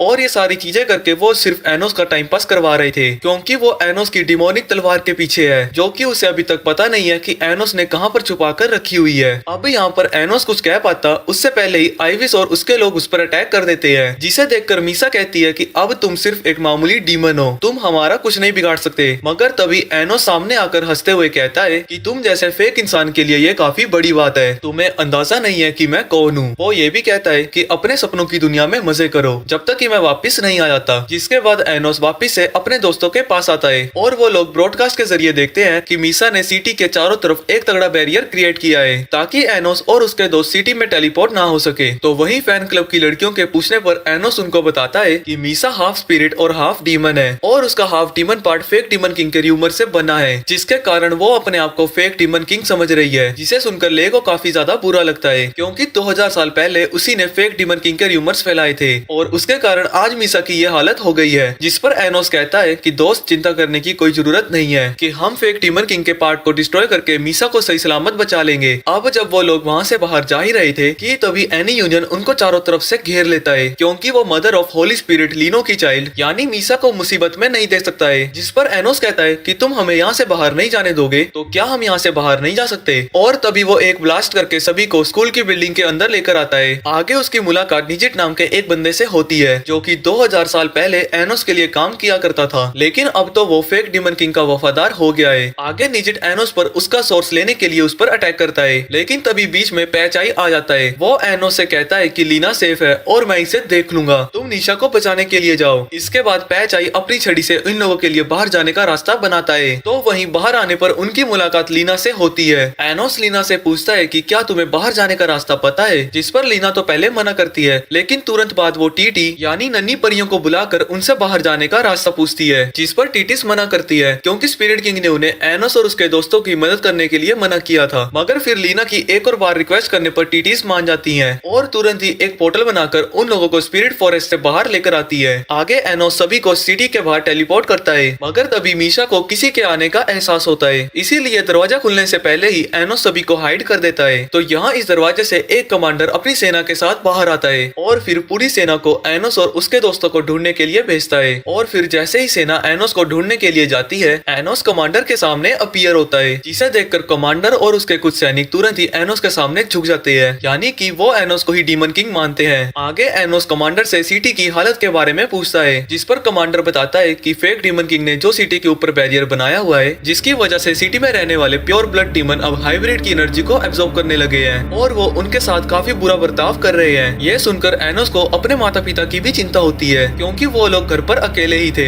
वहीं दूसरी तरफ हम अपनी प्यारी टीचर एमिलिया को भागते हुए देखते हैं क्योंकि वो एनोस के स्पेल की वजह से हाइब्रिड जो बन गई थी। तो वहीं भागते भागते अचानक से कोई उसके ऊपर पीछे से हमला कर देता है जिस पर एमिलिया बुरी तरीके से नीचे गिर जाती है और उस पर हमला करने वाला और कोई नहीं बल्कि कुछ बिगड़े हुए रॉयल स्टूडेंट्स थे। आगे एमिलिया उन लोगों को बताने की कोशिश करती है कि वो भी एक रॉयल फैमिली से बिलोंग करती है, लेकिन वो स्टूडेंट उसकी एक नहीं सुनते और फिर वो एमिलिया की मैजिक पावर को एब्जॉर्ब करने लगते हैं, जिससे एमिलिया दर्द के मारे काफी जोर जोर से चिल्लाती भी है। और फिर वो लोग यही नहीं रुकते हैं, मैजिक एब्जॉर्ब करने के बाद भी वो एमिलिया को काफी बुरी तरीके से पीटने लगते हैं। अब जाकर एमिलिया को एहसास होता है कि रॉयल्स हाइब्रिड के साथ कितना बुरा बर्ताव करते हैं और उसे इस बात के लिए काफी बुरा भी लग रहा था कि उसने पास्ट में घमंड में आकर अपने स्टूडेंट्स पर हमला किया था। जिसके बाद वो स्टूडेंट एमिलिया की बची खुची एनर्जी को भी एब्जॉर्ब करने लगते हैं, लेकिन तभी बीच में एनोस की मॉम आ जाती है, जिसे देखकर स्टूडेंट उसे पहचान भी जाते हैं कि वो एनोस दी डीमन किंग की मॉम है और इसीलिए वो लोग उसकी मैजिक एनर्जी को एब्जॉर्ब करने के लिए आगे बढ़ते हैं। लेकिन तभी एनोस के डैड बीच में आकर एनोस की मॉम को बचा लेते हैं, मगर वो स्टूडेंट तो उन दोनों पर ही भारी पड़ने लगते हैं। फिर आगे उन स्टूडेंट में से एक स्टूडेंट आगे आकर कहता है कि क्योंकि तुम एनोस के माता पिता हो इसीलिए हम तुम्हारे हजारों टुकड़े करने के बारे में सोच रहे हैं। मगर तभी वहाँ पर एनोस और उसका पूरा ग्रुप आ जाता है, जिसे देखकर इन स्टूडेंट्स की फटकर 16 नहीं 32 भी नहीं बल्कि 64 ही हो जाती है। अब क्योंकि एनोस ने 1000 टुकड़े करने वाली बात सुन ली थी और इसीलिए वो तुरंत ही अपने मैजिक का यूज करके पहले तो इन तीनों को हवा में उड़ाता है और फिर 1000 नहीं लाख नहीं बल्कि तीनों के करोड़ों टुकड़े कर देता है। और वो कहता है कि तुम लोग इस फॉर्म में तब तक रहोगे जब तक कि हम फेक डीमन किंग को खत्म नहीं कर देते। इसके बाद सीन एनोस के घर की तरफ शिफ्ट होता है, जहाँ पर उसकी मॉम एनोस को सही सलामत देखकर काफी ज्यादा खुश होती है। तो वहीं लीना इधर उधर देख रही थी, जिस पर एनोस कहता है कि घबराने की कोई बात नहीं है, ये घर मेरे प्रोटेक्शन में है, फेक डीमन किंग यहाँ तक नहीं पहुँच सकता है। ये सुनकर फिर लीना को थोड़ा बहुत रिलैक्स फील होता है, जिसके बाद एनोस के पेरेंट्स एमिलिया को आराम करने के लिए अंदर लेकर जाते हैं और बाहर ये सभी लोग एनोस की डिमोनिक स्वॉर्ड को उसके कैसल से निकालने के बारे में सोच रहे थे। इस दौरान साशा कहती है कि अगर मीसा को फेक डीमन किंग ने पोजेस किया है और कैसल भी डीमन किंग का ही है तो वो अपनी पावर का यूज करके आसानी से डीमन किंग की स्वॉर्ड को हासिल कर सकती है। जिस पर एनोस कहता है कि नहीं, ऐसा नहीं है, फेक डीमन किंग की पर्सनैलिटी ने मीसा को फेक डीमन किंग के र्यूमर की वजह से पोजेस किया है और क्योंकि डिमोनिक स्वॉर्ड के तो कोई र्यूमर्स है ही नहीं और आज तक जिसने भी उसको देखा वो जिंदा नहीं बचाए, इसीलिए मीसा का उसे हासिल करना थोड़ा मुश्किल होगा। हाँ, लेकिन नामुमकिन नहीं। अब क्योंकि वो सब लोग सीधा एनोस के कैसल में नहीं जा सकते, इसीलिए एनोस उन्हें बेसमेंट में बने अंडरग्राउंड सिटी के जरिए जाने को सजेस्ट करता है, जहाँ पर 10,000 जेसिका रह रही है, क्योंकि इसके बारे में फेक डीमन किंग या फिर उसके किसी भी सबऑर्डिनेट को ठीक से पता नहीं है और इसीलिए वो आसानी से अंडरग्राउंड सिटी के जरिए कैसल के अंदर प्रवेश कर सकते हैं। इसके बाद एनोस अंडरग्राउंड सिटी में जाने के लिए गेट ओपन करता है, लेकिन वो फैन क्लब की लड़कियों को वहीं रुककर उसके पेरेंट्स की प्रोटेक्शन करने के लिए कहता है और इस पर वो फैन क्लब की लड़कियां खुशी खुशी मान भी जाती है। तो वहीं सभी के वहां से जाने के बाद एमिलिया एनोस से उसे खत्म करने के लिए कहती है, क्योंकि वो रॉयल्स की दरिंदगी को देखकर जिंदा नहीं रहना चाहती थी। जिस पर एनोस कहता है कि मुझे लगा था कि तुम मुझे वापिस से रोल बनाने के लिए कहोगी, लेकिन ऐसा नहीं हुआ, इसका मतलब तुम सच में बदल गई हो। साथ ही में एनोस एमिलिया को रॉयल्स की सच्चाई भी गिनवाते हुए कहता है कि देखो, आज जिन रॉयल्स की तुम पूजा किया करती थी, जिन्हें तुम माना करती थी, वो हाइब्रिड के साथ कितना बुरा बर्ताव कर रहे हैं और वही सेम बर्ताव तुमने भी फेस किया है। आज तो तुम्हें पता लग गया होगा कि हाइब्रिड को कितना बुरा लगता है और ये सब होने के बाद भी तुम रॉयल्स को सही मानती हो ना, तो मैं अभी के अभी तुम्हें वापिस से रॉयल्स में कन्वर्ट कर सकता हूँ। लेकिन इस पर एमिलिया कोई भी जवाब नहीं देती है, वो तो बस लगातार रोए ही जा रही थी। जिसके बाद एनोस एमिलिया को थैंक्स बोलता है उसकी मॉम की जान बचाने के लिए और फिर वो वहाँ से चला जाता है। आगे हमें अंडरग्राउंड सिटी दिखाई जाती है, जहाँ पर काफी सारी जेसिका खुशी से अपनी जिंदगी बिता रही थी। वहाँ से पास होकर एनोस सभी को एक कमरे में लेकर आता है, जहाँ से एनोस के डिमोनिक कैसल में जाने का सीधा रास्ता कनेक्टेड है। इसके बाद एनोस एक स्पेल को एक्टिवेट करता है, जिसके कारण वो लोग गायब हो जाते हैं। और गाइस, इसी के साथ ये पार्ट 1 भी यहीं पर खत्म होता है। तो जाने से पहले वीडियो को लाइक और चैनल को सब्सक्राइब जरूर करें और सेकंड पार्ट के लिए नीचे कमेंट जरूर करें। तो मिलते हैं नेक्स्ट पार्ट में, तब तक के लिए अलविदा।